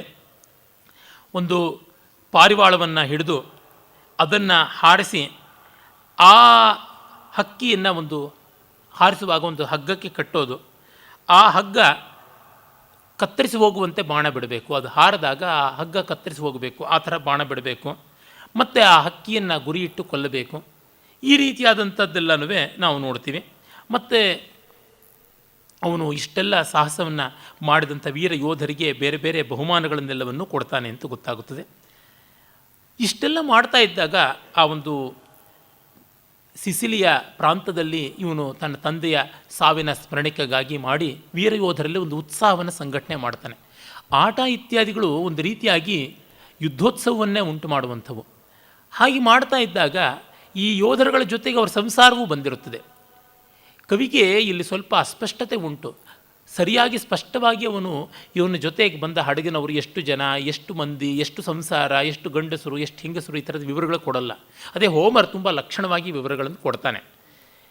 ಟ್ರಾಯ್ ನಗರದಿಂದ ಅಳಿದುಳಿದ ಜನ ಎಲ್ಲ ಬಂದಿದ್ದಾರೆ ಅಂತ ನಾವು ಊಹೆ ಮಾಡ್ಕೊಳ್ಬೇಕು. ಈನಿಯಾಸ್ ಟ್ರಾಯ್ ನಗರದ ಪತನ ಆದಮೇಲೆ, ಅಗ್ನಿಸ್ಪರ್ಶವಾಗಿ ಗ್ರೀಕರ ಮೂಲಕವಾಗಿ ಅದು ದೌರ್ಜನ್ಯಕ್ಕೆ ತುತ್ತಾದ ಮೇಲೆ ಸಮೃದ್ಧಿಯ ಜೊತೆಗೆ ಅಳಿದುಳಿದ ಜನರೆಲ್ಲರೂ ಬಂದಿರ್ತಾರೆ ಅಂತ ಇಟ್ಕೊಳ್ಬೇಕು. ಈ ಹೆಂಗಸರಿಗೆ, ಈ ಸೈನಿಕರ ಕುಟುಂಬದವರಿಗೆಲ್ಲರಿಗೂ ತಮ್ಮ ಗಂಡಂದರು ಇವನು ಮಾತು ಕೇಳಿಕೊಂಡು ಆ ಊರಿಂದ ಈ ಊರಿಗೆ, ಈ ದಡದಿಂದ ಆ ದಡಕ್ಕೆ, ಈ ಸಮುದ್ರದಿಂದ ಆ ಸಮುದ್ರಕ್ಕೆ ಹೋಗ್ತಾ ಇದ್ದಾರೆ, ಇದು ಕೊನೆ ಮೊದಲಿಲ್ಲ, ಮತ್ತೆ ತೊಂದರೆ ಆಗುತ್ತದೆ, ಬೇಡ, ಹಾಗಾಗಿ ಇಲ್ಲೇ ಉಳಿಯೋಣ ಅನ್ನೋದಕ್ಕೋಸ್ಕರವಾಗಿ ಹಡಗುಗಳಿಗೆ ಬೆಂಕಿ ಇಟ್ಬಿಡೋಣ ಅಂತ ಅಂದ್ಕೋತಾರೆ. ಹಾಗೆ ಬೆಂಕಿಯನ್ನು ಇಡಬೇಕು ಅಂತ ಟ್ರೋಜನ್ ಹೆಂಗಸರುಗಳೆಲ್ಲ ಅಂದುಕೊಳ್ತಾ ಇದ್ದಾಗ ತತ್ಕ್ಷಣವೇ ಅದನ್ನು ನಿವಾರಿಸಿ ತಡೆದು, ಇಲ್ಲ, ನಮ್ಮ ದೈವ ಈ ಒಂದು ಸಿಸಿಲಿಯಲ್ಲಿ ಇರುವಂಥದ್ದಲ್ಲ, ಮುಂದೆ ಹೋಗಬೇಕು ಅಂತ ಹೇಳ್ಬಿಟ್ಟು ಅಂತಾನೆ. ಆ ಹೊತ್ತಿಗಾಗಲೇ ಒಂದಷ್ಟು ಅಗ್ನಿಸ್ಪರ್ಶ ಆಗಿರುತ್ತದೆ. ಅದೆಲ್ಲ ಭಗವತ್ ಕಾರುಣ್ಯದಿಂದ ಮಳೆ ಬಂದು ಕೆಲವೊಂದು ಹಡಗುಗಳು ಹಾಳಾದರೂ ಕೂಡ ಮಿಕ್ಕೆಲ್ಲ ಹಡಗುಗಳು ನೆಮ್ಮದಿಯಾಗಿ ಉಳ್ಕೊಳ್ಳುತ್ತವೆ. ಮತ್ತು ಸ್ಥಳೀಯರ ಸಹಕಾರದಿಂದ ಅವನು ಹೊರಡೋದಕ್ಕೆ ಆರಂಭ ಮಾಡ್ತಾನೆ. ಆ ಸಂದರ್ಭದಲ್ಲಿ ಸಮುದ್ರ ದೇವತೆಯಾದ ನೆಪ್ಚೂನ್, ಅಂದರೆ ಪೊಸೈಡೋನ್ ಅಂತ ಗ್ರೀಕರು ಏನು ಹೇಳ್ತಾರೆ, ಅವನನ್ನು ಹೋಗಿ ವೀನಸ್, ಇವನ ತಾಯಿ, ಕೇಳ್ಕೋತಾಳೆ, ದೇವತೆ, ಮಗನಿಗೆ ಏನಾದರೂ ನೆಮ್ಮದಿಯನ್ನು ಕೊಡು ಅಂತ. ಏನೂ ತೊಂದರೆ ಇಲ್ಲ, ಸಲೀಸಾಗಿ ನಾನು ಮಾಡಿಸ್ತೀನಿ, ಆದರೆ ಒಬ್ಬ ವ್ಯಕ್ತಿ ಮಾತ್ರ ನನಗೆ ಬಲಿಯಾಗ್ತಾನೆ ಅಂತ ಹೇಳ್ಬಿಟ್ಟು ಅಂತಾನೆ. ಈ ಹಡಗುಗಳೆಲ್ಲ ಮುಂದಿನ ಒಂದು ಹಡಗಿನ ಹಿಂದೆ ಬರ್ತಾ ಇರುತ್ತೆ, ಪೈಲಟ್ ಶಿಪ್ ಅಂತಾರಲ್ಲ, ಆ ರೀತಿ ಮುಂದಿನ ಒಂದು ಹಡಗು. ಆ ಹಡಗಿನ ಚುಕ್ಕಾಣಿಯನ್ನು ಪಾಲಿನೂರಸ್ ಅಂತ ಒಬ್ಬ ಯೋಧ ಹಿಡಿದಿರ್ತಾನೆ. ಅವನಿಗೆ ನಿದ್ರೆ ಬಂದುಬಿಡುತ್ತೆ. ಆ ನಿದ್ರೆಯಲ್ಲಿ ಚುಕ್ಕಾಣಿಯನ್ನು ಹಿಡಿಯೋದು ಬೇಡ ಅಂತ ಯಾರು ಹೇಳಿದ್ರೂ ಕೇಳದೆ ಅವನು ಹಿಡಿದು ಎಲ್ಲರೂ ಮಲಗಿದ್ದಾಗ ಚುಕ್ಕಾಣಿ ಹಿಡಿದಂತೆಯೇ ಜಾರಿ ಸಮುದ್ರಕ್ಕೆ ಬಿದ್ದು ತೀರ್ಕೊಂಡು ಬಿಡ್ತಾನೆ. ಅಲ್ಲಿ ನಿದ್ರಾದೇವಿಯ ವ್ಯಕ್ತಿತ್ವ ಬರುತ್ತದೆ. ನಿದ್ರಾದೇವಿ ಎಲ್ಲಿಂದಲೋ ಬರ್ತಾಳೆ, ಆಕಾಶದ ನಕ್ಷತ್ರಗಳನ್ನು ಎಲ್ಲವನ್ನು ದಾಟಿಕೊಂಡು ಬರ್ತಾಳೆ. ಅಧೋಲೋಕದಲ್ಲಿ ಲೇಥಿ ಅಂತ ಒಂದು ನದಿ ಹರಿತಾ ಇರುತ್ತೆ. ಆ ನದಿಯ ನೀರಿನಲ್ಲಿ ಅದ್ದಿರುವಂಥ ಒಂದು ಮರದ ತುಂಡನ್ನು ತಂದು ಅವನ ಕಣ್ಣುಗಳಿಗೆ ಸ್ಪರ್ಶ ಮಾಡ್ತಾ ಇದ್ದಂಗೆ ಅವನ ನಿದ್ರೆ ಬಂದುಬಿಡುತ್ತೆ ಅಂತ. ಆ ನೀರನ್ನು ಯಾರು ಕುಡಿತಾರೆ, ಯಾರು ಸಿಂಪಡಿಸ್ಕೊಳ್ತಾರೆ, ಅವರಿಗೆ ಜಗತ್ತೇ ಮರೆತೋಗಿ ನಿದ್ರೆಗೆ ಹೊರಟೋಗ್ಬಿಡ್ತಾರೆ ಅನ್ನುವಂಥದ್ದು. ಮತ್ತು ಆ ನಿದ್ರಾದೇವಿ ರೆಕ್ಕೆ ಬೀಸ್ಕೊಂಡು ಮತ್ತೆ ಇನ್ನೊಂದು ಕಡೆಗೆ ಯಾರಿಗೆ ನಿದ್ರೆ ಬರೆಸಬೇಕೋ ಅವರಿಗೆಲ್ಲ ತನ್ನ ದಿವ್ಯವಾದ ಆ ಲೇಥಿ ನದಿಯ ನೀರಿನಲ್ಲಿ ಅದ್ದಿರುವಂಥ ಮರದ ತುಂಡಿನ ಮಂತ್ರದಂಡದ ಮೂಲಕವಾಗಿ ನಿದ್ರೆ ಬರೆಸ್ತಾ ಇರ್ತಾಳೆ ಅಂತ. ಹೀಗೆಲ್ಲ ಮಾಡಿಕೊಂಡು ಅವನು ಸಿಸಿಲಿಯಿಂದ ಇಟಲಿಗೆ ಬರ್ತಾನೆ. ಇಟಲಿಯ ಕೆಳಗಿರತಕ್ಕಂಥ ದ್ವೀಪ, ಮುಖ್ಯ ಭೂಮಿ ಇಟಲಿ. ಆ ಇಟಲಿಯ ಪಶ್ಚಿಮ ತೀರಕ್ಕೆ ಬರ್ತಾನೆ. ಕ್ಯೂಮಿ ಅಂತ ಒಂದು ನಗರದ ಹತ್ತಿರಕ್ಕೆ ಬರ್ತಾನೆ. ಅಲ್ಲಿ ಸಿಬಿಲ್ ಅಂತ ಒಬ್ಬ ಪೂಜಾರಣಿ, ಅವಳು ಇವನಿಗೆ ನರಕದ ದಾರಿಯನ್ನು ತೋರಿಸಬೇಕು. ಯಾಕೆಂದರೆ ನರಕದ ಆಚೆ ಇರ್ತಕ್ಕಂಥ, ನರಕದಲ್ಲಿಯೇ ಒಂದು ವಿಭಾಗ, ಅದು ಸ್ವರ್ಗ. ಅಲ್ಲಿ ಬಹಳ ಒಂದು ತಮಾಷೆ ಏನಂತಂದರೆ, ನರಕ ಸ್ವರ್ಗ ಎರಡೂ ಕೂಡ ಒಂದೇ ಜಾಗದಲ್ಲಿ ಇರ್ತಕ್ಕಂಥವು, ಅವುಗಳಿಗೆ ಬೇರೆ ಬೇರೆ ಜಾಗ ಅಂತ ಇಲ್ಲ. ಆದರೆ ಆ ಜಾಗದಲ್ಲಿ ಸ್ವರ್ಗದ ಸೌಖ್ಯ ಇರುತ್ತೆ. ದೇವತೆಗಳು ವಾಸ ಮಾಡುವಂತಹ ಸ್ವರ್ಗ ಬೇರೆ, ಆದರೆ ಮಾನವರು ವಾಸ ಮಾಡುವ ಸ್ವರ್ಗ ಬೇರೆ. ಅದಕ್ಕೆ ಎಲಿಸಿಯಂ ಅಂತ ಕರೀತಾರೆ. ಗ್ರೀಕರಲ್ಲೂ ಅದೇ ಹೆಸರು ಉಂಟು, ಎಲಿಸಿಯಂ ಸ್ವರ್ಗ. ಮತ್ತು ಹೇದಿಸ್ ಅನ್ನುವಂಥದ್ದು ನರಕ, ಇನ್ಫೆರ್ನೋ ಅಂತ ಕೂಡ ಕರೀತಾರೆ. ಎರಡೂ ಈ ಒಂದು ಅಪಾರ್ಟ್ಮೆಂಟಿನ ಎರಡು ಮುಖಗಳ ತರಹ ಒಂದೇ ಅಪಾರ್ಟ್ಮೆಂಟ್ನಲ್ಲಿ ಇರುವಂಥದ್ದು ಅಂತ, ಎರಡು ಕೊಠಡಿಗಳು ಅನ್ನುವಂತೆ ಎರಡು ವಿಸ್ತೀರ್ಣಗಳು. ಅಲ್ಲಿ ಅವನು ತಂದೆ ನರಕದಲ್ಲಿದ್ದಾನೋ ಸ್ವರ್ಗದಲ್ಲಿದ್ದಾನೋ ಗೊತ್ತಿಲ್ಲ. ಒಟ್ಟಲ್ಲಿ ಅವನನ್ನು ಹುಡುಕಿಕೊಂಡು ಹೋಗಿ ಅವನಿಂದ ಭವಿಷ್ಯತ್ತಿನ ಸೂಚನೆಯನ್ನು ಪಡೆಯಬೇಕು ಅಂತ. ಅದಕ್ಕಾಗಿ ಅವನು ಹೊರಟಿದ್ದಾನೆ. ಸಜೀವವಾಗಿ ಯಾರೂ ನರಕ ಪ್ರವೇಶ ಮಾಡಿದವರಿಲ್ಲ. ಮಾಡಿದ್ದು ಕೆಲವರು. ಥೀಸಿಯೂಸ್ ಒಬ್ಬ, ಹೆರಾಕ್ಲಿಸ್ ಒಬ್ಬ, ಒದಿಸಿಯೂಸ್ ಒಬ್ಬ, ಈನಿಯಸ್ ಒಬ್ಬ, ಇನ್ನೊಬ್ಬ ಆರ್ಫ್ಯೂಸ್. ಒಟ್ಟು 5 ಜನ ಬಿಟ್ಟು ಇನ್ಯಾರೂ ನರಕಕ್ಕೆ ಹೋಗಿ ವಾಪಸ್ ಬಂದವರಿಲ್ಲ. ಇವನು ಹಾಗೆ ಹೊರಟಾಗ ಸಿಬಿಲ್ ಅಂತಕ್ಕಂಥ ಒಬ್ಬ ದೇವ ಪೂಜಾರಣಿ. ಇಲ್ಲಿ ಒಂದು ಮಾತನ್ನು ನಾನು ಹೇಳಬೇಕು. ಗ್ರೀಕರಲ್ಲಿ, ರೋಮನ್ರಲ್ಲಿ ಎಲ್ಲ ಸ್ತ್ರೀಯರಿಗೆ ವಿಶೇಷವಾದ ಸ್ಥಾನಮಾನ ಇತ್ತು, ದೇವ ಪೂಜಾರಣಿಯರಾಗಿ ಎಲ್ಲ ಹಾಗೆ. ಇದು ನಾವು ಗಮನಿಸಬೇಕಾದದ್ದು ಏನಂದರೆ, ನಮ್ಮಲ್ಲಿ ಕೂಡ ಬ್ರಹ್ಮವಾದಿನಿಯರು ಅಂತ ಎಲ್ಲರೂ ಇದ್ದರು. ಆಚಾರ್ಯ ಅಂತ, ಯಾವಳು ಸ್ವಯಂ ಶಾಸ್ತ್ರಗಳನ್ನೆಲ್ಲ ಪ್ರವರ್ತನ ಮಾಡ್ತಾಳೆ ಅವಳು ಆಚಾರ್ಯ ಅಂತ. ಋಗ್ವೇದವನ್ನು ಓದುವಂಥವಳು ಬಾಹುರುಚಿ, ಯಜುರ್ವೇದವನ್ನು ಓದುವಂಥವಳು ಕಟಶಾಖೆ ಯಜುರ್ವೇದ, ಬಹುರುಚಿ ಶಾಖೆ ಋಗ್ವೇದ, ಈ ತರಹ ಹೀಗೆಲ್ಲ. ಉಪಾಧ್ಯಾಯಿ ಅಂದರೆ ತಾನು ಉಪಾಧ್ಯಾಯ ಅಂತಲೂ ಉಂಟು. ಯಾವಳು ತಾನು ಶಾಸ್ತ್ರಗಳನ್ನು ಬೇರೆಯವ್ರಿಗೆ ಅಧ್ಯಯನ ಮಾಡಿಸ್ತಾಳೋ ಅಂಥವಳು ಉಪಾಧ್ಯಾಯಿ. ಇವೆಲ್ಲ ಪಾಣಿನಿ ಸೂತ್ರಗಳಲ್ಲಿ, ಪತಂಜಲಿ ಭಾಷ್ಯದಲ್ಲಿ ಗೊತ್ತಾಗುತ್ತದೆ. ಹಾಗಿತ್ತು. ಅವರಲ್ಲಿ ಕೂಡ ಅಪೊಲ್ಲೋ, ಜ್ಯೂಸ್ ಮೊದಲಾದ ದೇವತೆಗಳಿಗೆ ಪೂಜಾರಣಿಯರು ಇರ್ತಾಯಿದ್ರು. ಅವರಿಗೆ ತುಂಬ ದೊಡ್ಡ ಗೌರವದ ಸ್ಥಾನಮಾನಗಳೆಲ್ಲ ಇತ್ತು. ಆಮೇಲೆ ಕ್ರಿಶ್ಚಿಯಾನಿಟಿ ಬಂದ ಮೇಲೆ ಹೆಂಗಸರಿಗೆ ಸ್ಥಾನಮಾನಗಳೇ ಹೊರಟೋಗ್ಬಿಡ್ತು. ಕ್ರೈಸ್ತ ಇಸ್ಲಾಂ ನೆಲೆ ಬಂದ ತಕ್ಷಣವೇ ಇವರಿಗೆ ನೆಲೆ ತಪ್ಪಿತು ಅಂತ ಗೊತ್ತಾಗುತ್ತದೆ. ಅವನು ಆ ಸಿಬಿಲ್ ಅನ್ನತಕ್ಕಂಥ ಪೂಜಾರಣಿಯನ್ನು ಹುಡುಕಿಕೊಂಡು ಬರ್ತಾನೆ. ಅಲ್ಲಿ ಆ ದೇವಸ್ಥಾನದ ಜಾಗದಲ್ಲಿ ಅವಳಿರ್ತಾಳೆ. ಆ ದೇವಸ್ಥಾನದ ಗೋಡೆಗಳ ಮೇಲೆ ಥೀಸ್ಯೂಸ್ ಅಂತಕ್ಕಂಥ ಮಹಾವೀರನ ಒಂದು ಯಶೋಗಾಥೆಯನ್ನು ಕೆತ್ತಿರ್ತಾರೆ. ಅವನು ಮಿನಟಾರ್ ಅಂತಕ್ಕಂಥ ಒಂದು ಭಯಂಕರವಾದ ಅರ್ಧ ಮಾನವ ಅರ್ಧ ವೃಷಭ, ಸೊಂಟದಿಂದ ಕೆಳಕ್ಕೆ ವೃಷಭ, ಅದರ ಮೇಲಕ್ಕೆ ಮಾನವ, ಆ ರೀತಿಯಾಗಿರ್ತಕ್ಕಂಥ ಒಂದು ಭಯಂಕರ ದೈತ್ಯನನ್ನು ಕೊಂದಿದ್ದು ಹೇಗೆ, ಇನ್ನು ಎಷ್ಟೆಷ್ಟೋ ಸಾಹಸಗಳನ್ನು ಯಾವ ಥರ ಮಾಡ್ದ. ಮತ್ತು ಆ ಮಿನಟೋರ್ ಇದ್ದಂಥ ಒಂದು ಚಕ್ರಭೀಮನ ಕೋಟೆ ಅಂತ ಯಾವುದುಂಟು, ವಿಚಿತ್ರವಾದಂಥ ಒಂದು ಭಯಂಕರವಾದ ಕೋಟೆ, ಆ ಕೋಟೆಗೆ ಯಾವ ರೀತಿಯಾಗಿ ಅವನು ಪ್ರವೇಶ ಮಾಡ್ದ, ಅದನ್ನು ನಿರ್ಮಾಣ ಮಾಡಿದಂಥ ಶಿಲ್ಪಿ ಯಾವನಿದ್ದ, ಆ ಶಿಲ್ಪಿಯ ಮೂಲಕವಾಗಿ ಅವನು ದಿದಾಲಾಸ್ ಅಂತ ಶಿಲ್ಪಿ, ಅವನ ಮೂಲಕವಾಗಿಯೇ ಇವನು ಅಲ್ಲಿಂದ ಹೋಗಿ ಬರುವಂತಹ ಯುಕ್ತಿಯನ್ನು ತಿಳ್ಕೊಂಡಿದ್ದ. ಇವೆಲ್ಲ ವಿವರಗಳು ಬರ್ತವೆ. ಅವನು ಒಂದು ದಾರದ ಉಂಡೆಯನ್ನು ಹೊರಗಡೆಗೆ ಕಟ್ಟಿ ಅದನ್ನು ಉರುಳಿಸ್ಕೊಂಡು ಒಳಕ್ಕೆ ಹೋಗೋದು, ಸುತ್ತಿ ಸುತ್ತಿ ಸುತ್ತಿ ಬಳಸ್ಕೊಂಡು ಹೋಗಿ ಒಳಗಡೆ ಆ ದೈತ್ಯನನ್ನು ಕೊಂದು ಮತ್ತೆ ದಾರವನ್ನು ಸುತ್ಕೊಂಡು ಬಂದರೆ ಮಾಮೂಲಿ ದಾರಿಗೆ ಬಂದುಬಿಡ್ತಾನೆ. ಹಾಗಲ್ವಾದರೆ ಎಷ್ಟೋ ಬಾಗಿಲು, ಎಷ್ಟೋ ಮೆಟ್ಲು, ಎಷ್ಟೋ ಕಿಂಡಿ, ಎಲ್ಲಿ ಹೋಗಬೇಕು ಎಲ್ಲಿ ಬರಬೇಕು ಅಂತ ಗೊತ್ತಾಗದೆ ಎಷ್ಟೋ ಜನ ಸತ್ತದ್ದು ಉಂಟು ಅಂತ ಈ ಯುಕ್ತಿಯನ್ನು ಮಾಡಿದ್ದ ಅನ್ನುವಂಥದ್ದು ಈ ಚಿತ್ರಗಳೆಲ್ಲ ಬರುತ್ತದೆ. ಈ ಸಂದರ್ಭದಲ್ಲಿ ಒಂದು ಸ್ಮರಣೆಗೆ ತರಬೇಕಾದದ್ದು ಏನೆಂದರೆ, ಹೋಮರ್ನಿಗಿಂತ ಹೆಚ್ಚಾಗಿ ಇವನು ತುಂಬ ಪೂರ್ವ ಕಥೆಗಳನ್ನು ಉಲ್ಲೇಖ ಮಾಡ್ತಾನೆ ವರ್ಜಿಲ್. ಏನೆಂದರೆ ಅದಷ್ಟನ್ನು ಕೂಡ ರೋಮನ್ನರಿಗೆ ಅವನು ತಂದು ಕೊಡಬೇಕಾಗಿದೆ, ಲ್ಯಾಟಿನ್ ಭಾಷೆಗೆ ತಂದು ಕೊಡಬೇಕಾಗಿದೆ. ಈ ಪೌರಾಣಿಕ ಕಥಾ ಚಿತ್ರಣವನ್ನು ಅಷ್ಟನ್ನು ಕೂಡ ಇವನು ಮಾಡಿಕೊಡ್ತಾ ಇದ್ದಾನೆ. ಇವನ ಸಮಕಾಲೀನನೇ ಆದಂಥ ಓವಿಡ್ ಕಾವ್ಯವನ್ನು ಬರೆದಂಥ ಓವಿಡ್ ಮೆಟಮಾರ್ಫಸಿಸ್ ಅನ್ನುವ ಕಾವ್ಯ, ಮೆಟಮಾರ್ಫಸಿಸ್ ಅನ್ನುವ ಕಾವ್ಯ ಬರೆದ. ಅದು ಈ ದೇವ ಪುರಾಣ ಶಾಸ್ತ್ರವೇ ಆಗಿರುವಂಥ ಕಾವ್ಯ. ಅಲ್ಲಿ ಬೇಕಾದಷ್ಟು ದೇವತಾ ವಿವರಗಳು ಬರ್ತವೆ. ಗ್ರೀಕರಿಗೆ ನಿತ್ಯದ್ದಾಗಿದ್ದನ್ನು ಇವನಷ್ಟನ್ನೂ ಒಂದು ಕಾವ್ಯದಲ್ಲಿ ಸೇರಿಸಬೇಕಾದ ಪ್ರಯತ್ನ ಉಂಟು.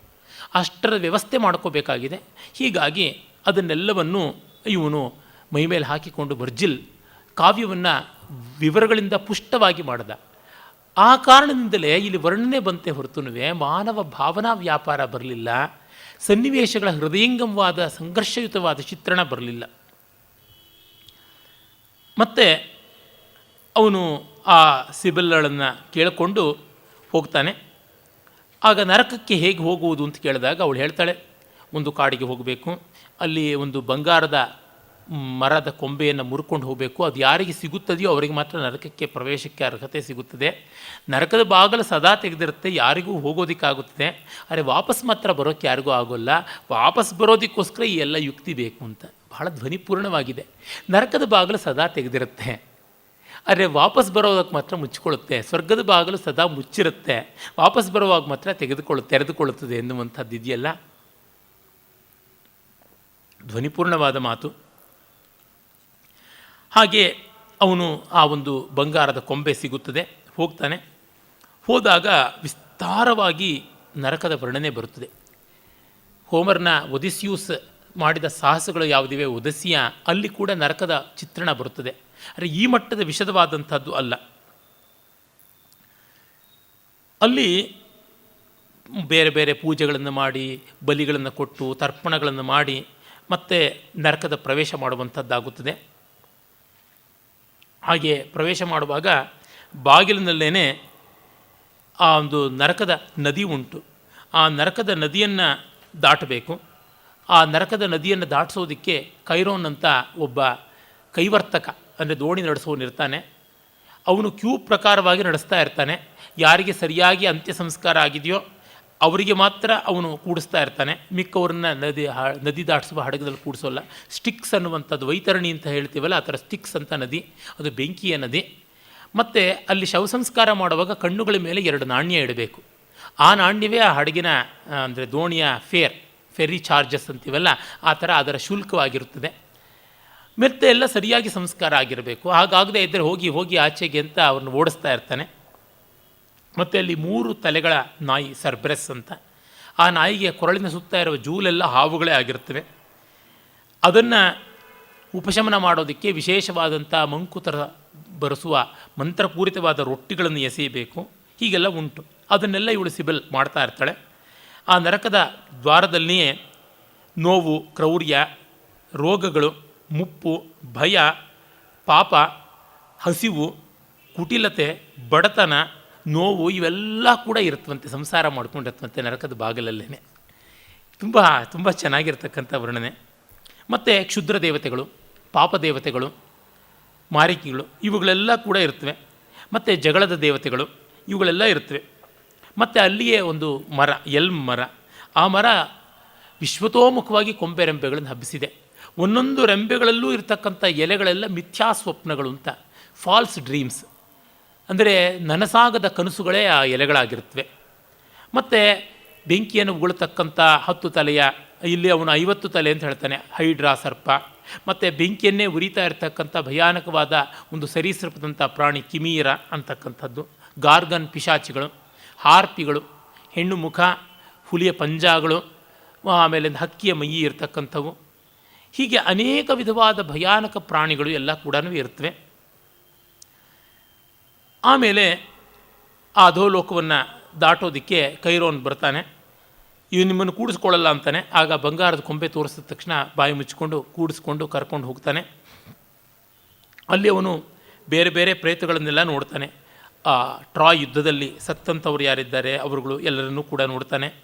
ಅದೇ ಸಂದರ್ಭದಲ್ಲಿ ಇವನ ಸ್ನೇಹಿತರು, ನೀರು ಪಾಲಾದವರು, ಸತ್ತವರು, ಜಾರಿ ಬಿದ್ದಂಥವರು ಇವರುಗಳೆಲ್ಲರೂ ಕಾಣಿಸ್ತಾರೆ. ಅವ್ರಿಗೆಲ್ಲರಿಗೂ ಮತ್ತೆ ಯಥಾವತ್ತಾಗಿ ಸಂಸ್ಕಾರ ಮಾಡ್ತೀನಿ ಅಂತೆಲ್ಲ ಹೇಳಿಬಿಟ್ಟು ಅವರಿಗೆ ಭರವಸೆಯನ್ನು ಕೊಟ್ಟು ಹೋಗ್ತಾನೆ. ಸರ್ಬರಸ್ ನಾಯಿಗೆ ಉಪಶಾಂತಿ ಮಾಡಿ ಅದಕ್ಕೆ ಮಂತ್ರಪೂರಿತವಾದಂಥ ಜೇನುತುಪ್ಪದಲ್ಲಿ ಅದ್ದಿದ್ದ ರೊಟ್ಟಿಯನ್ನು ಎಸೆದು ಅದನ್ನು ತೂಕಡಿಕೆ ಮಾಡುವಂತೆ ಮಾಡ್ತಾರೆ. ಮತ್ತು ಬೇರೆ ಬೇರೆ ವಿಧವಾದ ಪ್ರೇತಗಳು ಕಾಣಿಸ್ತಾ ಇರ್ತವೆ. ಮಿಥ್ಯಾರೋಪಕ್ಕೆ ಗುರಿಯಾದಂಥವು, ಅಕಾಲ ಮರಣ ಹೊಂದಿದ್ದು, ಭ್ರೂಣ ಹತ್ಯೆ ಸ್ಥಿತಿಗೆ ಬಂದಂಥವು, ಮತ್ತು ಆತ್ಮಹತ್ಯೆ ಮಾಡಿಕೊಂಡಂಥವು. ಆತ್ಮಹತ್ಯೆ ಮಾಡಿಕೊಳ್ಳೋದು ಸುಲಭ ಅಂತ ಮಾಡಿಕೊಂಡು ನರಕದ ಆತ್ಮಹತ್ಯೆಗಿಂತಲೂ ಬದುಕಿಗಿಂತಲೂ ಮತ್ತು 100 ಪಟ್ಟು ಸಂಕಟಮಯವಾದ ಶಿಕ್ಷೆಯನ್ನು ಅನುಭವಿಸ್ತಾ ಇರತಕ್ಕಂಥವು. ಈ ಥರದ್ದೆಲ್ಲವನ್ನೂ ಕೂಡ ಅವನು ನೋಡ್ತಾ ಬರ್ತಾನೆ.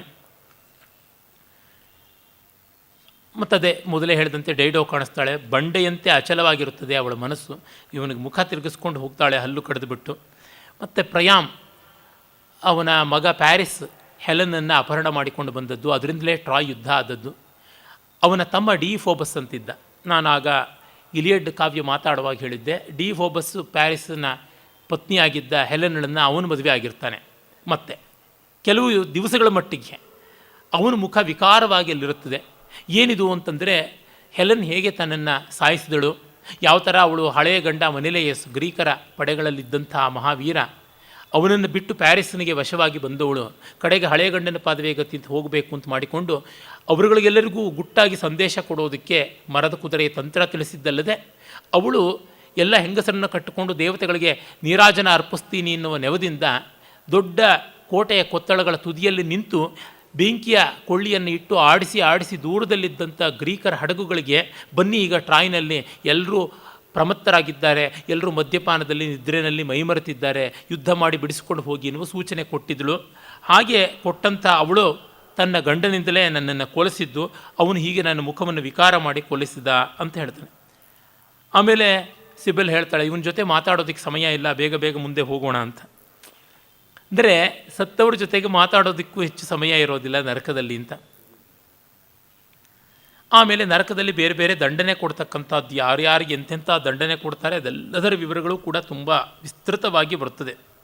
ದೇವತೆಗಳಿಗೆ ಮೋಸ ಮಾಡಿದವರು, ಮನುಷ್ಯರಿಗೆ ಮೋಸ ಮಾಡಿದವರು, ಲೇವಾದೇವಿ ಮಾಡಿದವರು, ಮತ್ತು ಯುದ್ಧದಲ್ಲಿ ಅನ್ಯಾಯ ಮಾಡಿದವರು, ದೇವಸ್ವವನ್ನು ಅಪಹರಣ ಮಾಡಿದವರು, ಈ ಥರದವರೆಲ್ಲರಿಗೂ ಕೂಡ.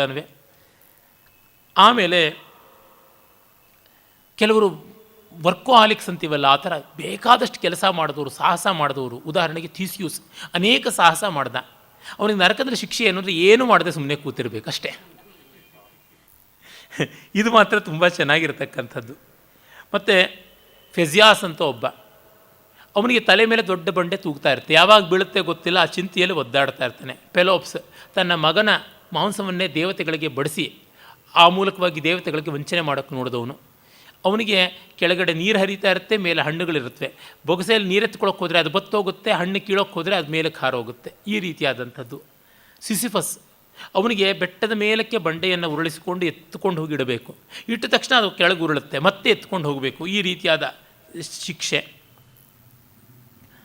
ಮತ್ತು ಅದೇ ಈ ನಮ್ಮಲ್ಲಿ ಹೇಳ್ತಾರಲ್ಲ, ಹಸಿಪತ್ರವನ, ಕುಂಭೀಪಾಕ ಇತ್ಯಾದಿಗಳು, ಇವೆಲ್ಲ ರೀತಿಯಾದಂಥ ಒಂದು ಹಿಂಸೆಗಳು. ಎಣ್ಣೆಯಲ್ಲಿ ಬೇಯಿಸ್ತಕ್ಕಂಥದ್ದು, ಗಾಣದಲ್ಲಿ ತಿರುಗಿಸ್ತಕ್ಕಂಥದ್ದು, ಹಾವುಗಳಿಂದ ಕಚ್ಚಿಸುವಂಥದ್ದು, ಹೀಗೆಲ್ಲ ಉಂಟು.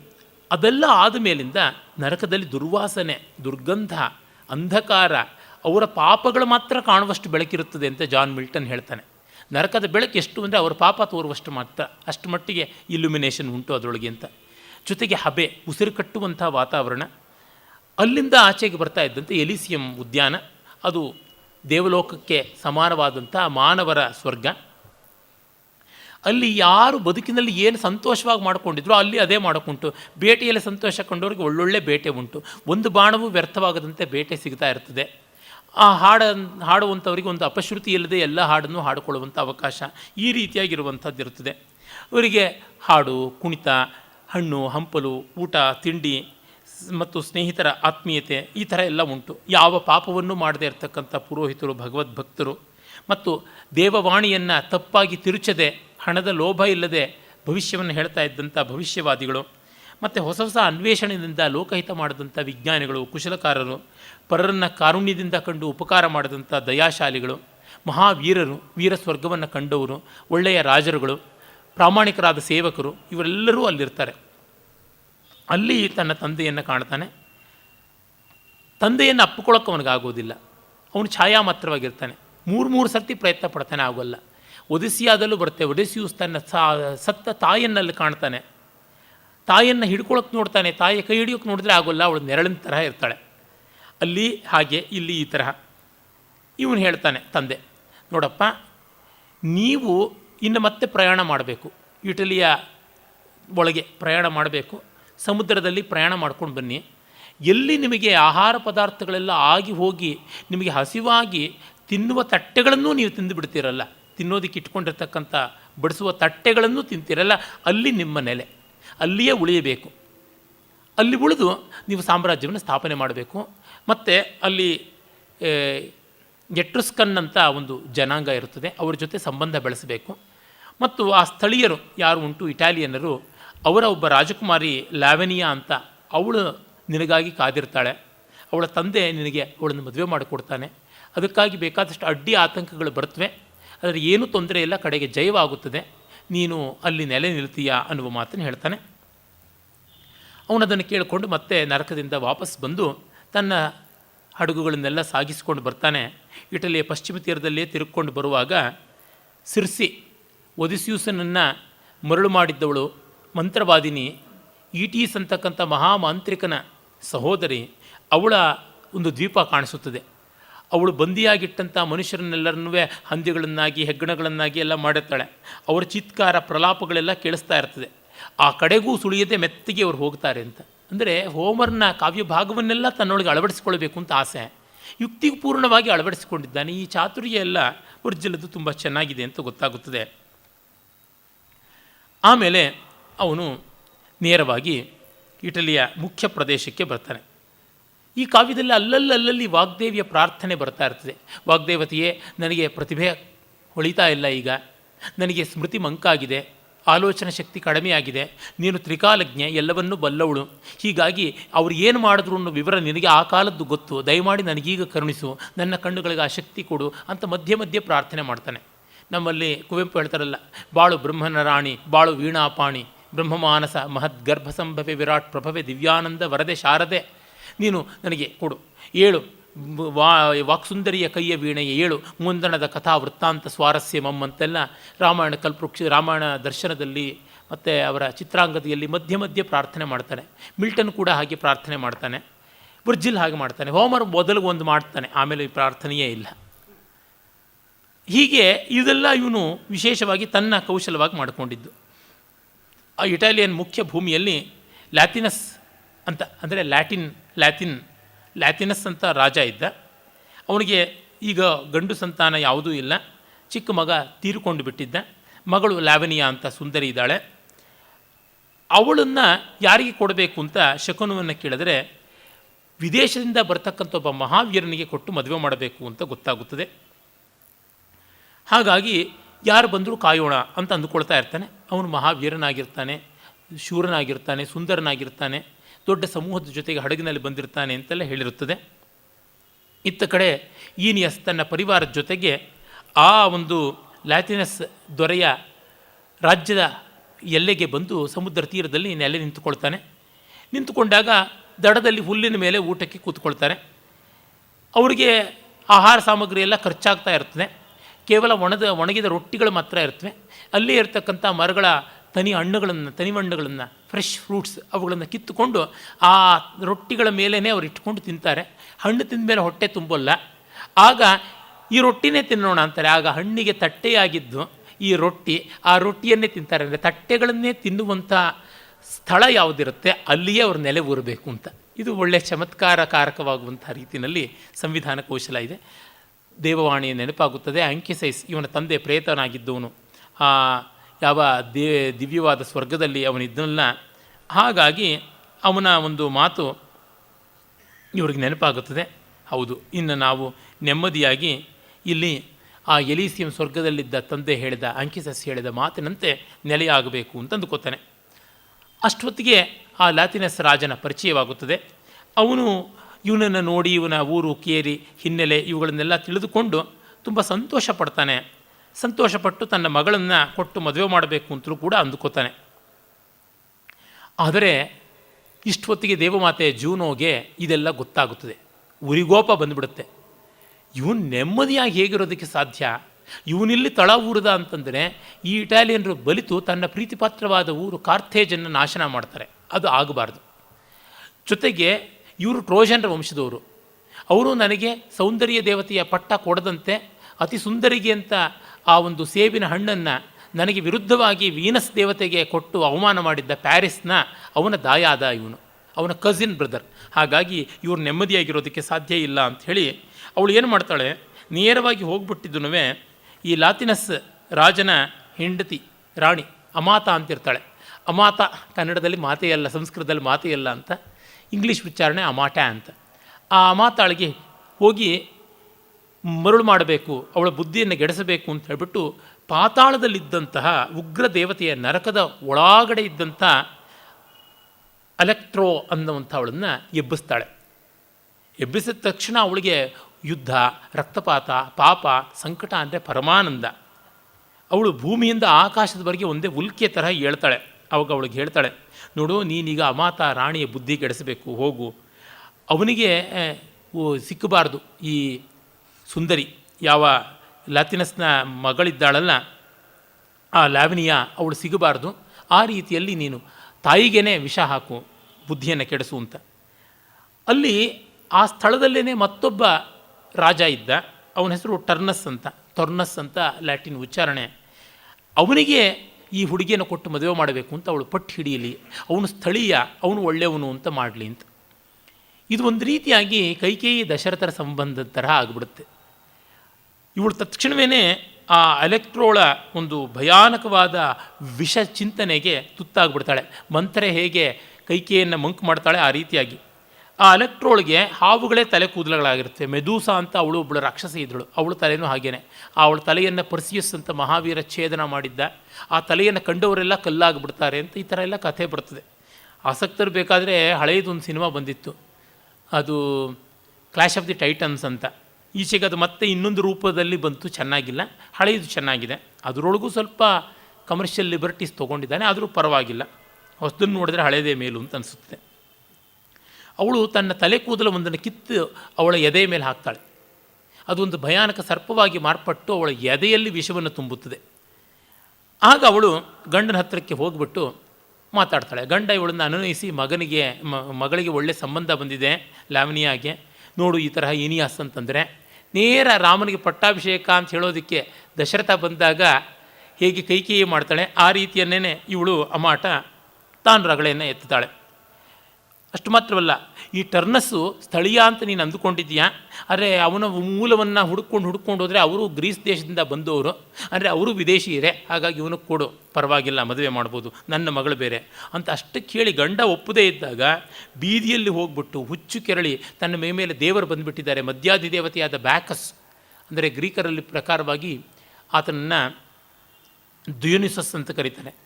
ಆ ದೇವತೆಯ ನನ್ನ ಮೂಲಕ ಮಾತಾಡಿಸ್ತಾ ಇದ್ದಾನೆ, ಬನ್ನಿ ಎಲ್ಲ ಹೆಂಗಸರೇ ಬನ್ನಿ, ನಾನು ದ್ಯೂನಿಸಸ್ ದೇವತೆಯ ಆವೇಶಕ್ಕೆ ಒಳಗಾಗಿದ್ದೀನಿ ಅಂತ. ಮಿಕ್ಕ ಹೆಂಗಸರಿಗೂ ಅವ್ರಿಗೂ ಆವೇಶ ಬರ್ತದೆ, ಅವರು ತಲೆ ಬೆರೆ ಹಾಕಿಕೊಂಡು ಊರೆಲ್ಲ ಕುಣಿಯೋದಕ್ಕೆ ಆರಂಭ ಮಾಡ್ತಾರೆ.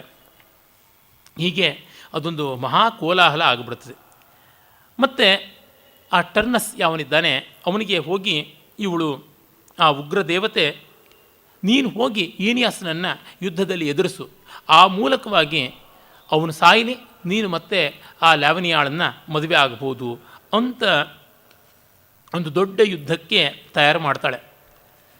ಇತ್ತ ಈ ಯುದ್ಧವೊಂದು ಅನಿವಾರ್ಯವಾದಾಗ ಈನಿಯಾಸ್ ತನ್ನ ಪಕ್ಷವನ್ನು ಬಲಿಯಗೊಡಬೇಕು ಅಂತ ಅಂದ್ಕೋತಾನೆ. ಅಲ್ಲಿಯೇ ಕ್ಸಾಂತಸ್ ನದಿ ಹರಿತಾ ಇರುತ್ತೆ, ಇದು ಟೈಬರ್ ನದಿ ಹರಿಯುತ್ತದೆ. ಟೈಬರ್ ಅಂತ ಲ್ಯಾಟಿನ್ ಉಚ್ಚಾರ. ಆ ನದಿ ದೇವತೆ ಇವನಿಗೆ ಸಹಕಾರಿಯಾಗಿ ಒದಗಿ ಬರ್ತಾನೆ. ಇದು ಹೋಮರ್ನ ಇಲಿಯಡ್ ಕಾವ್ಯದಲ್ಲಿ ಕ್ಸಾಂತಸ್ ಅಥವಾ ಸ್ಕಮಾಂದರ್ ಅಂತ ಒಂದು ನದಿ ಬರ್ತದೆ. ಟ್ರಾಯ್ ನಗರದ ಹೊರವಲಯದಲ್ಲಿ ಹರಿತಾ ಇರತಕ್ಕಂಥ ನದಿ. ಅದು ಟ್ರೋಜನರಿಗೆ ತುಂಬ ಅನುಕೂಲಕಾರಿಯಾಗಿರುತ್ತದೆ. ಟ್ರೋಜನರ ವಿರುದ್ಧ ಸೆಣಸ್ತಾ ಇದ್ದ ಗ್ರೀಕರ ಸೇನೆಯ ಮಹೋನ್ನತ ನಾಯಕನಾಗಿದ್ದಂಥ ಅಖಿಲೀಸನು ಆ ನದಿಯ ಜೊತೆಗೆ ಸೆಣಸಬೇಕಾಗುವ ಸಂದರ್ಭ ಬರುತ್ತದೆ. ಆ ಒಂದು ಸಂದರ್ಭದಲ್ಲಿ ನದಿ ದೇವತೆ ಯಾವ ತರಹ ಟ್ರೋಜನರಿಗೆ ಸಹಕಾರ ಕೊಟ್ಟ, ಇಲ್ಲಿ ಟ್ರೋಜನನೇ ಆದಂಥ ಈನಿಯಾಸನಿಗೆ ಈ ಟೈಬರ್ ನದಿ ಸಹಕಾರ ಕೊಡ್ತಾ ನೀನು ನಿನ್ನ ಪಕ್ಷವನ್ನು ಬಲಿಯಗೊಳಿಸುವಂತೆ ಮಾಡಬೇಕು. ಹಾಗಾಗಿ ಇಲ್ಲಿ ಎಟ್ರುಸ್ಕನ್ ಅನ್ನುವ ಒಂದು ಪೀಳಿಗೆಯ ಜನ ಇದ್ದಾರೆ, ಅವರನ್ನು ನೀನು ಒಳಿತು ಮಾಡಿಕೊ ಅಂತ ಹೇಳ್ತಾನೆ. ಜೊತೆಗೆ ಇವನು ತಾಯಿಯನ್ನು ಪ್ರಾರ್ಥನೆ ಮಾಡ್ಕೊಳ್ತಾನೆ, ನನಗೆ ಒಳ್ಳೆಯ ಕವಚವನ್ನು ಆಯುಧವನ್ನು ತರಿಸಿಕೊಡು ಅಂತ. ಅಲ್ಲಿಯೂ ಹಾಗೆ ತನ್ನ ಗೆಳೆಯನಾದಂಥ ಪೆಟ್ರೋಕ್ಲಸ್ ಅವನನ್ನು ಟ್ರೋಜನ್ ಮಹಾವೀರ ದಂಡನಾಯಕನಾದಂಥ ಹೆಕ್ಟರ್ ಕೊಂದುಬಿಟ್ಟಾಗ ತನ್ನ ಕವಚವನ್ನೇ ಪೆಟ್ರೋಕ್ಲಸ್ ಹಾಕ್ಕೊಂಡು ಹೋಗಿರ್ತಾನೆ. ಅದನ್ನು ಹೆಕ್ಟರ್ ಸುಲಿದುಕೊಂಡು ಕಿತ್ಕೊಂಡು ಬಿಟ್ಟಿರ್ತಾನೆ.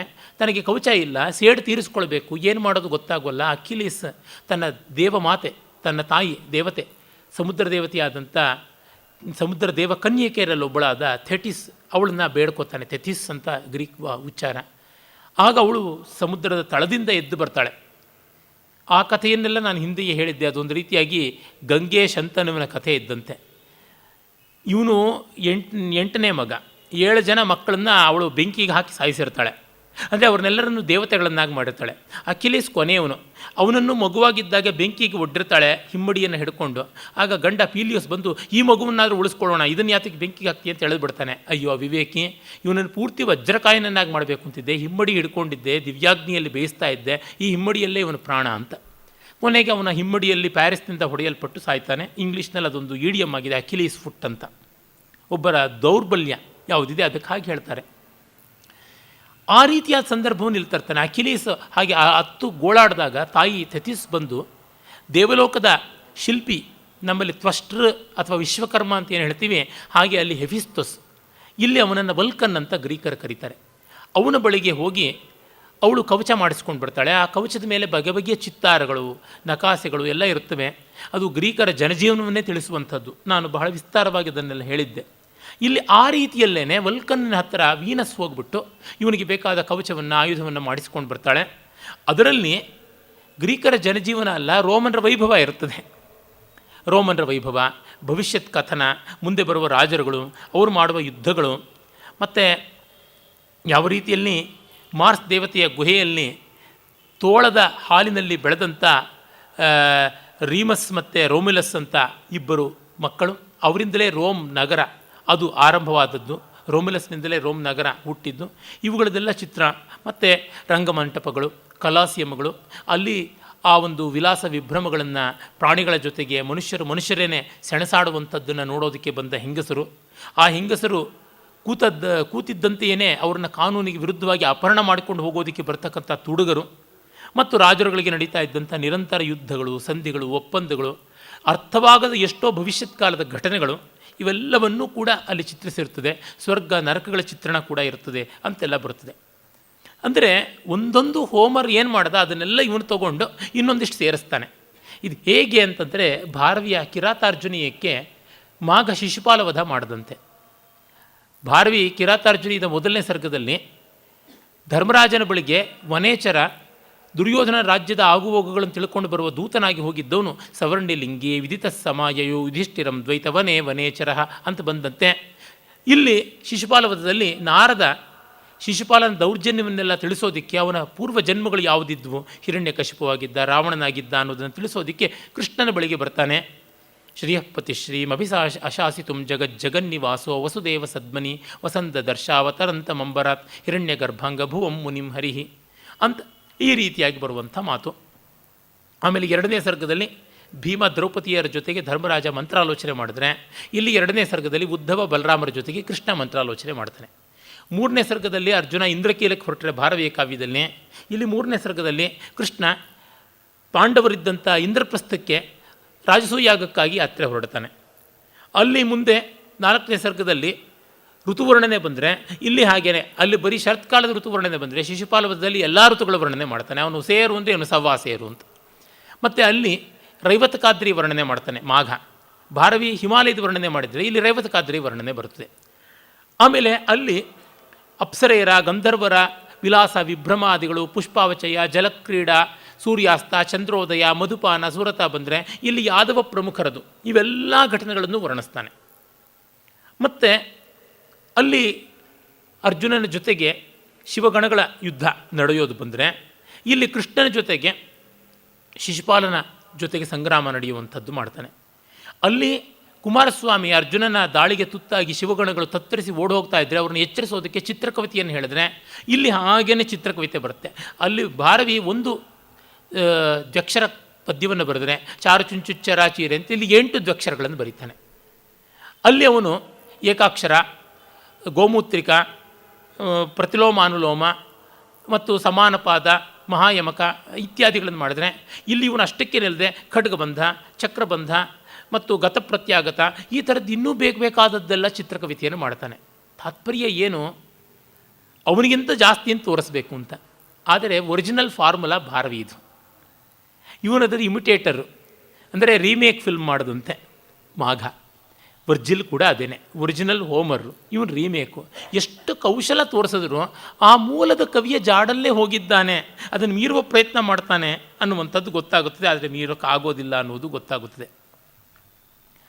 ಇತ್ತ ಟರ್ನಸ್ ತಾನು ಈ ಒಂದು ಕಾಲದಲ್ಲಿ ವರ್ಜಿಲ್ನ ನಾಯಕನಾದಂಥ ಈನಿಯಸ್ ಬೇರೆ ಬೇರೆ ರಾಜರುಗಳನ್ನು ತನ್ನ ಸಹಾಯಕ್ಕೆ ಅಂತ ಎತ್ತುಕೊಳ್ಳೋದಕ್ಕೆ ಇಡೀ ಇಟಲಿಯೊಳಗೆಲ್ಲ ಓಡಾಡ್ತಾ ಇದ್ದಾಗ ಇವನ ಶಿಬಿರವನ್ನು ಧ್ವಂಸ ಮಾಡಬೇಕು ಅಂತ ಬರ್ತಾನೆ. ಅವನ ಹಡಗುಗಳಿಗೆ ಬೆಂಕಿ ಹಾಕಬೇಕು ಅಂತ ಬರ್ತಾನೆ. ಆ ಹೊತ್ತಿನಲ್ಲಿ ಇವನ ಹಡಗುಗಳು ಅಗ್ನಿಸ್ಪರ್ಶಕ್ಕೆ ತುತ್ತಾಗುವ ಮುನ್ನವೇ ಅಪ್ಸರೆಯರಾಗಿ ಮಾರ್ಪಡುತ್ತವೆ ಅಂತ ಒಂದು ಕಲ್ಪನೆ ಬರುತ್ತದೆ. ಇವರುಗಳು ತಮ್ಮ ಹಡಗುಗಳನ್ನು ಕಾಪಾಡಿಕೊಳ್ಳೋದಕ್ಕೆ ಅಂತ ಒಂದಿಷ್ಟು ಕೋಟೆಗಳನ್ನು ಕಟ್ಟಿಕೊಂಡು ಸಮುದ್ರ ತೀರದಲ್ಲಿ ತಡೆಗೋಡೆಗಳನ್ನು ಅದರ ಹಿಂದೆ ಇರ್ತಾರೆ. ಹೋಮರ್ನ ಕಾವ್ಯದಲ್ಲೂ ಬರುತ್ತೆ, ತಡೆಗೋಡೆ ಕಟ್ಟಿಕೊಂಡಿರ್ತಾರೆ. ಆಗ ಹೆಕ್ಟರ್ ಬಂದು ಆ ತಡೆಗೋಡೆಗಳನ್ನು ಧ್ವಂಸ ಮಾಡಿ ಇವರ ಹಡಗುಗಳನ್ನೆಲ್ಲ ಬೆಂಕಿಗೆ ಹಾಕ್ಬಿಡ್ತಾನೆ. ಆ ಹೊತ್ತಿಗೆ ಅಖಿಲೀಸ್ನ ರಂಗಪ್ರವೇಶ ಆಗುತ್ತದೆ ಅಂತ. ಅಲ್ಲಿ ಸಹಜವಾಗಾದರೆ ಇಲ್ಲಿ ಇನ್ನೂ ಅಲೌಕಿಕ ಮಾಡಬೇಕು ಅಂತ ಏನು ಮಾಡ್ತಾನೆ, ಬೆಂಕಿ ಮುಟ್ತಾ ಇದ್ದಂತೆ ಹಡಗುಗಳು ಸುಂದರಿಯರಾದ ಅಪ್ಸರೆಯರಾಗಿ ಸಮುದ್ರದಲ್ಲಿ ತೇಲಿಕೊಂಡು ಹೊರಟೋಗ್ಬಿಡ್ತಾರೆ ಅಂತ. ಅದು ಯಾಕೆ ಹಾಗಾದರೂ ಅಂತ ಒಂದು ಪೂರ್ವಕಥೆ. ಇಡಾ ಅಥವಾ ಇಡಾ ಅಂತ ಇಂಗ್ಲೀಷ್ ಭಾಷೆಯಲ್ಲಿ ಹೇಳುವುದಿದ್ದರೆ ಅದೊಂದು ಪರ್ವತ. ಅದು ಟ್ರಾಯ್ ನಗರದ ಹತ್ತಿರ ಇತ್ತು. ಆ ಪರ್ವತದ ಮೇಲೆ ಬೆಳೆದಂತಹ ಮರಗಳ ಬಗ್ಗೆ ದೇವನಾದಂಥ ಜ್ಯೂಸ್ ಅಥವಾ ಜೌನ ತಾಯಿ ಸೈಬೀಲಿಯಾಗಿ ತುಂಬ ಪ್ರೀತಿ. ಆ ಮರಗಳನ್ನು ಕಡ್ಕೊಂಡು ಇವನು ಹಡಗನ್ನು ಮಾಡಿಕೊಂಡಿರ್ತಾನೆ. ಈನಿಯಾಸ್ ಅಂದರೆ ಪೈನ್ ಮರಗಳಿಂದ ತುಂಬಿದ ಆ ಒಂದು ತೋಪು ಐದಾ ಪರ್ವತದಲ್ಲಿತ್ತು. ಅದರಿಂದ ಇವನು ತನ್ನ ಹಡಗು ಮಾಡಿಕೊಂಡ. ಆಗ ಅವಳು ದೇವದೇವನ ಮಾತೆ ಸೈಬೀಲಿಯ ಕೇಳ್ತಾಳೆ, ಈ ಮರಕ್ಕೆ ಶಾಶ್ವತತೆ ಇರಬೇಕು ಅಂತ ನನಗೆ ಆಸೆ, ಅದನ್ನು ಎಂದೂ ಮುಳುಗದಂತೆ, ಈ ಹಡಗೇನೂ ಹಾಳಾಗದಂತೆ ಕಾಪಾಡು ಅಂತ. ಹಾಗಾಗಿ ಆ ಹಡಗುಗಳಿಗೇನೂ ಆಗಿರೋಲ್ಲ. ಆಗ ದೇವನು ಹೇಳಿರ್ತಾನೆ, ಈ ಹಡಗು ಶಾಶ್ವತವಾಗಿರೋಕ್ಕೆ ಸಾಧ್ಯ ಇಲ್ಲ, ಹುಟ್ಟಿದ್ದಕ್ಕೆಲ್ಲ ಸಾವಂತ ಇದ್ದೇ ಇದೆ ಅಂತ. ಹಾಗಿದ್ದರೆ ಏನಾದರೂ ಒಂದು ರೀತಿಯಲ್ಲಿ ಹಡಗು ಮತ್ತೊಂದು ರೂಪ ತಾಳಿ ಆದರೂ ಶಾಶ್ವತವಾಗಿರೋ ಥರ ಮಾಡು ಅಂತ ಅವಳು ಕೇಳಿರ್ತಾಳೆ. ಮರ ಉಳಿಬೇಕು ಅಂತ. ಅಪ್ಸರೆಯರನ್ನಾಗಿ ಮಾಡ್ತೀನಿ ಅಂತ ಹೇಳಿರ್ತಾನೆ. ಹಾಗಾಗಿ ಈಗ ಅಪ್ಸರೆಯರಾಗ್ಬಿಟ್ರು ಅಂತ. ಅಂದರೆ ಇಲ್ಲ ಚಮತ್ಕಾರ ಪೌರಾಣಿಕವಾದ ಕಲ್ಪನೆಯನ್ನು ಮಾತ್ರ ನಾವು ಕಾಣ್ತೀವಿ.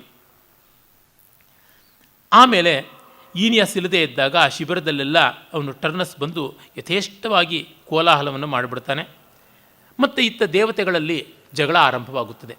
ಜೂನೋಳ ವಿರುದ್ಧ ವೀನಸ್ ಫಿರ್ಯಾದಿ ಹೂಡ್ತಾಳೆ ಜೌನ ಮುಂದೆ. ಏನು ಅನ್ಯಾಯ ಮಾಡ್ತಾ ಇದ್ದಾಳೆ ಇವಳು ನನ್ನ ಮಗನಿಗೆ, ಎಷ್ಟೆಲ್ಲ ತೊಂದರೆ ಕೊಡ್ತಾ ಇದ್ದಾಳೆ, ಇದೆಲ್ಲ ಬೇಕಾಗಿತ್ತಾ ಅಂತ. ಆಗ ಅವಳು ಕೂಡ ಹೇಳ್ತಾಳೆ, ಜೂನೋ ಕೂಡ, ಇಲ್ಲ ನಾನೇನು ಮಾಡ್ತಾ ಇಲ್ಲ, ಇವನೇ ಮಾಡ್ತಾ ಇರ್ತಕ್ಕಂಥದ್ದು ತಪ್ಪು, ಇವಳ ಮಗ ಮಾಡಿರುವ ತಪ್ಪಿಗೆ ನಾನೆಲ್ಲ ಹೊಣೆಗಾರಳಾಗೋಲ್ಲ ಅಂತ. ಒಂದು ಕಡೆ ಮಗಳು, ಇನ್ನೊಂದು ಕಡೆ ಹೆಂಡತಿ. ಏನಂತ ಹೇಳ್ತಾರೆ ಮಹಾದೇವ, ದೇವರಾದರೂ ಅಷ್ಟೇ ಬಾಯಿ ಮುಚ್ಕೊಂಡಿರಬೇಕು. ನಾನು ಎಲ್ಲ ಪಕ್ಷಕ್ಕೂ ಅವಿರೋಧಿಯಾಗಿರ್ತೀನಿ. ನಾನು ಇಟಾಲಿಯನ್ ಅಲ್ಲ, ರೂಟೂಲಿಯನ್ ಅಲ್ಲ, ಟ್ರೋಜನ್ ಅಲ್ಲ, ಯಾರೂ ಅಲ್ಲ, ಎಲ್ಲರಿಗೂ ಸಮಾನವಾಗಿ ನಾನು ಪ್ರೀತಿಯನ್ನು ತೋರಿಸ್ತೀನಿ. ಆ ಕಾರಣದಿಂದಾಗಿ ಅವ್ರು ಏನು ಮಾಡ್ತಾರೋ ಮಾಡಿಕೊಳ್ಳಿ, ನೀವು ಸುಮ್ಮನೆ ಇರಿ ಅಂತ ಹೇಳ್ಬಿಟ್ಟು ಅಂತಾನೆ. ಮತ್ತು ಯುದ್ಧ ಆರಂಭವಾಗುತ್ತದೆ. ಉಭಯ ಪಕ್ಷಗಳಲ್ಲಿ ಸೆಣಸಾಟ ಆಗುತ್ತದೆ. ಆಗ ಇವನು ಈನಿಯಾಸ್ ತನ್ನ ನೆರವಿಗಾಗಿ ಇವಾಂಡರ್ ಅಂತ ಒಬ್ಬ, ಇವಾಂದರ್ ಅಂತ ಲ್ಯಾಟಿನ್ ಉಚ್ಚಾರ, ಅಲ್ಲಿಯ ಒಬ್ಬ ರಾಜ, ಇವಾಂದರ್ ಅಂತ ಒಬ್ಬ ರಾಜ, ಅವನ ಮಗ ಪಲ್ಲಾಸ್ ಅನ್ನೋವನನ್ನು ತುಂಬ ಪ್ರೀತಿಯಿಂದ ಬಹಳ ನಚ್ಚಿಕೆಯಿಂದ ಕರ್ಕೊಂಡು ಬಂದಿರ್ತಾನೆ. ಅವನನ್ನು ಯುದ್ಧದಲ್ಲಿ ಬಹಳ ಅವಲೀಲೆಯಿಂದ ನಮ್ಮ ವಿರೋಧಿಯಾದಂಥ ಪ್ರತಿನಾಯಕನೇ ಆಗಿರುವಂಥ ಖಳ ಯಾವನು ಉಂಟು ಅವನು ಕೊಂದು ಬಿಡ್ತಾನೆ. ಆ ಕೊಲ್ಲುವ ರೀತಿ ಬಹಳ ಭಯಂಕರವಾಗಿದೆ. ಕೊರಳಿಗೆ ಈಟಿಯನ್ನು ಚುಚ್ಚುತ್ತಾನೆ ಟರ್ನಸ್. ಚುಚ್ಚಿ ಪಲ್ಲಾಸ್ ಸತ್ತ, ಇನ್ನು ವೈರಿಗೆ ಯಾವ ನೆರವೂ ಇಲ್ಲ, ಆ ರೀತಿಯಾಗಿ ಆಯಿತು ಅಂತಾನೆ. ಆದರೆ ಅವನ ಸಾವನ್ನು ಕಂಡು ಈನಿಯಾಸನಿಗೆ ತುಂಬ ಸಂಕಟವಾಗುತ್ತದೆ. ನಾನು ಈ ಸ್ಥಳಕ್ಕೆ ಹೊಸಬನಾಗಿದ್ದರೂ ಕೂಡ ಆ ಇವಾಂದರ್, ಪಲ್ಲಾಸ್ನ ತಂದೆ, ಎಷ್ಟು ದೊಡ್ಡ ಆತಿಥ್ಯವನ್ನು ನೀಡಿದ್ದ, ಸ್ನೇಹ ನೀಡಿದ್ದ, ಸನ್ಮಾನ ಮಾಡಿದ್ದ, ಸತ್ಕಾರ ಮಾಡಿದ್ದ, ಹಸ್ತಲಾಘವ ಕೊಟ್ಟಿದ್ದ, ಇದೆಲ್ಲ ಈಗ ಅವನ ಮಗನನ್ನು ಸಾಯಿಸುವುದರೊಳಗಾಯ್ತಲ್ಲ, ಈ ಯುದ್ಧ ಎಷ್ಟು ಭಯಂಕರವಾದದ್ದು ಅಂತ ಅಂದುಕೊಳ್ತಾನೆ. ಕಟ್ಟ ಕಡೆಗೆ ತಾನೇ ಯುದ್ಧ ಮಾಡ್ತೀನಿ ಅಂತ ಹೇಳಿಬಿಟ್ಟು ವಲ್ಕನ್ ಅಂದರೆ ದೇವಶಿಲ್ಪಿ ಅವನು ಮಾಡಿಕೊಟ್ಟಂಥ ದಿವ್ಯಾಯುಧಗಳನ್ನು ಎಲ್ಲವನ್ನೂ ಹಾಕಿಕೊಂಡು ಯುದ್ಧರಂಗಕ್ಕೆ ನೇರವಾಗಿ ನುಗ್ಗುತ್ತಾನೆ. ಯುದ್ಧರಂಗದಲ್ಲಿ ನುಗ್ಗಿ ಪೌರುಷದಿಂದ ಕಾದು ಟರ್ನಸ್ನನ್ನು ಕೊಲ್ತಾನೆ.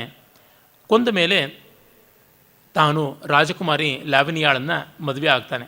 ಆದರೆ ಕಾವ್ಯ ಅಲ್ಲಿಗೆ ಮುಗಿಯೋಲ್ಲ. ಅಂದರೆ ಇನ್ನು ಮುಂದೆ ಕಥೆ ಇದೆ ಅಂತ ಕೆಲವರು ಉತ್ತರೋತ್ತರವಾಗಿ ಬೆಳೆಸಿದ್ದಾರೆ. ಆದರೆ ಕಾವ್ಯವಾಗಿ ಅಷ್ಟಕ್ಕೆ ಮುಗಿಯುವಂಥದ್ದನ್ನು ನಾವು ನೋಡ್ತೀವಿ. ಆ ಕೊನೆಯ ಭಾಗವನ್ನು ಮತ್ತೆ ಲ್ಯಾಟಿನ್ ಭಾಷೆಯಲ್ಲಿಯೇ ಸುಮ್ಮನೆ ಆ ಭಾಷೆಯ ಘೋಷ ನಿಮಗೆ ಸ್ವಲ್ಪ ಕೇಳಿಸಲಿ ಅನ್ನೋದಕ್ಕೋಸ್ಕರವಾಗಿ ಹೇಳ್ತಿದ್ದೀನಿ. ಮತ್ತು ಉಚ್ಚಾರ, ನಾನು ಪುಸ್ತಕ ಪಾಠದವನು, ನೇರವಾಗಿ ಯಾವ ಗುರುಗಳ ಕೈನಲ್ಲಿ ಕಲಿತದ್ದಲ್ಲ, ಸ್ವಯಮಾಚಾರ್ಯ ಪದ್ಧತಿ. ನನ್ನದು ಎಲ್ಲ ವಿದ್ಯೆಯೂ ಹಾಗೆ ಆಗಿರುವಂಥದ್ದು.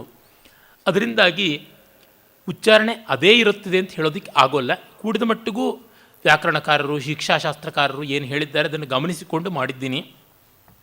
ಆದರೆ ಅವರುಗಳಲ್ಲಿಯೇ ಅಭಿಪ್ರಾಯ ಭೇದಗಳು ಉಂಟು.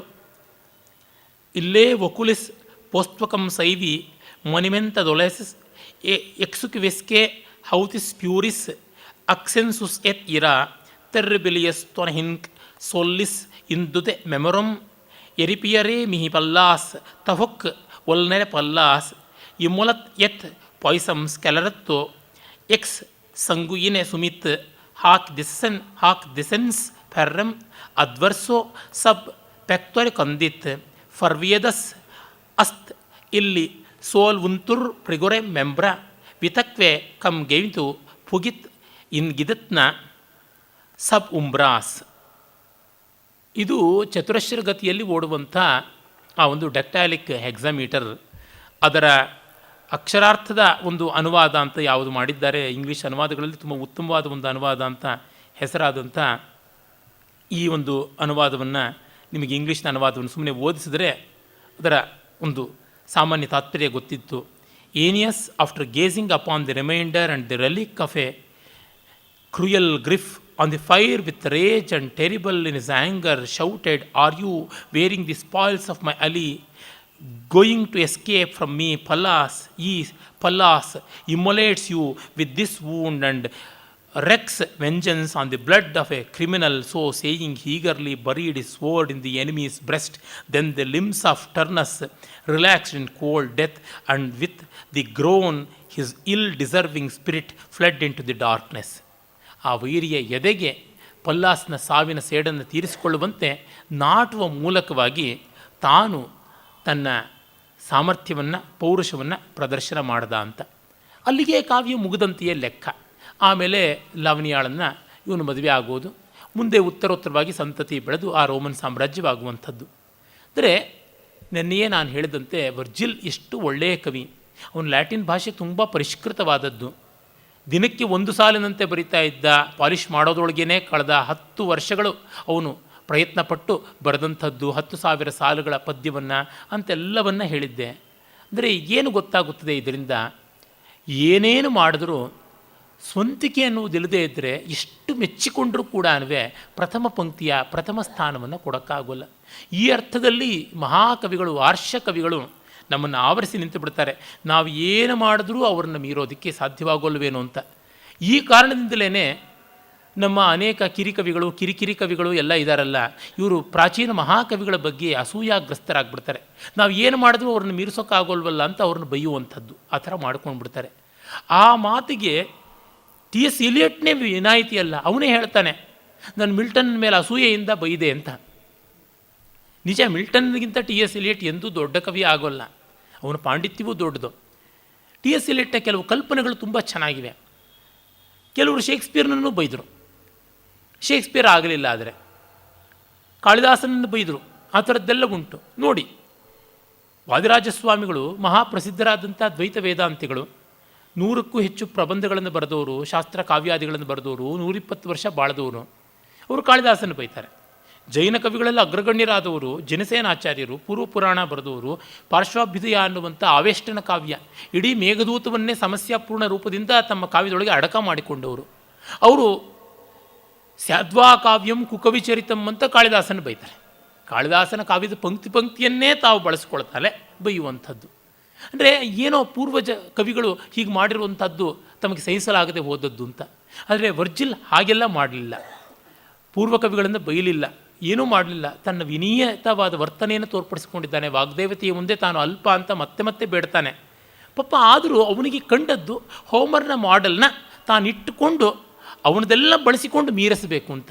ಆದರೆ ಒಂದು ಮರದ ಹಣ್ಣನ್ನೇ ಇಟ್ಕೊಂಡು ಆ ಮರದ ಹಣ್ಣನ್ನು ಮೀರಿಸ್ತೀವಿ ಅಂತ ಆಗೋದಿಲ್ಲ. ನಾವು ಇನ್ನೊಂದು ಮರ ಆಗಬೇಕು, ಇನ್ನೊಂದು ಬಗೆಯ ಹಣ್ಣು ಆಗಬೇಕು. ಹಾಗಾಗಿ ನಾವು ಎಷ್ಟು ಮಾವಿನ ಹಣ್ಣಾದರೂ ಕೂಡ ಮಾವಿನ ಹಣ್ಣನ್ನು ಮೀರಿಸೋಕ್ಕಾಗೋಲ್ಲ. ನಾವು ಸೇಬಿನ ಹಣ್ಣೋ ಕಿತ್ತಲೆ ಹಣ್ಣೋ ಆಗಬೇಕು. ಅಂದರೆ ಪೂರ್ವಜರನ್ನು ಓದಿಕೊಳ್ಳಬೇಕು, ಅವರ ಗುಣಗಳನ್ನು ತಿಳ್ಕೊಳ್ಬೇಕು. ಅವರಿಗಿಂತ ಭಿನ್ನವಾಗಿ, ಆದರೆ ವಿರಸವಲ್ಲದ ರೀತಿಯಲ್ಲಿ ಸರಸವಾಗುವಂತೆ, ಸರಸೋತ್ತರವಾಗುವಂತೆ ಬಾಳಬೇಕು. ಅದರಿಂದಲೇ ಎಷ್ಟು ಪ್ರಯತ್ನಪಟ್ಟೆ. ಈ ಒಂದು ವಾರದಲ್ಲಿ ಇವನನ್ನು ಏನಾದರೂ ರಸಮಯ ಮಾಡೋದಕ್ಕೆ ಸಾಧ್ಯವಾ, ಇನ್ನಷ್ಟು ಸ್ವಾರಸ್ಯವನ್ನು ಮತ್ತಷ್ಟು ಕಾಣಿಸೋಕ್ಕೆ ಸಾಧ್ಯವಾ ಅಂತ ಎಲ್ಲ ಪುಸ್ತಕಗಳನ್ನು ಓದಿದೆ, ವಿಚಾರ ಮಾಡಿದೆ. ನೆನ್ನೆ ನನ್ನ ಸ್ನೇಹಿತ ವಾಸುಕಿ ಹತ್ತಿರ ರಾತ್ರಿ 10:30 ಮಾತಾಡ್ತಾ ಇದ್ದೆ.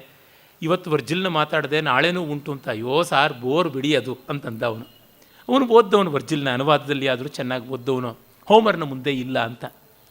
ಆದರೆ ಏನು ಮಾಡೋದು, ಪಾಶ್ಚಾತ್ಯ ಪಂಚಮಹಾಕಾವ್ಯಗಳೆಲ್ಲ ಅವನು ಇದ್ದಾನೆ. ಒಪ್ಪವಾಗಿ ಪರಿಷ್ಕೃತವಾದ ಕಾವ್ಯ ಬರೆದಿದ್ದಾನೆ.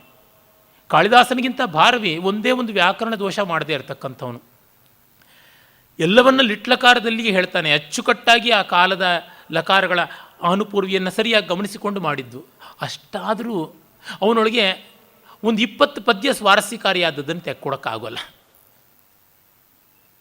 18 ಸರ್ಗ ಬರೆದ ಕಾವ್ಯದಿಂದ ಒಂದು 20 ಕಾಳಿದಾಸನ ಜೊತೆಗೆ ಸ್ಪರ್ಧಿಸಬಲ್ಲ ಕಾವ್ಯ ಪದ್ಯಗಳು ಅಂತ ತೆಗೆದುಕೊಡೋಕ್ಕಾಗೋಲ್ಲ. ಅಂದರೆ ಏನರ್ಥ ಆಯಿತು? ಆ ತರಹ ಆಗಿಬಿಡ್ತದೆ.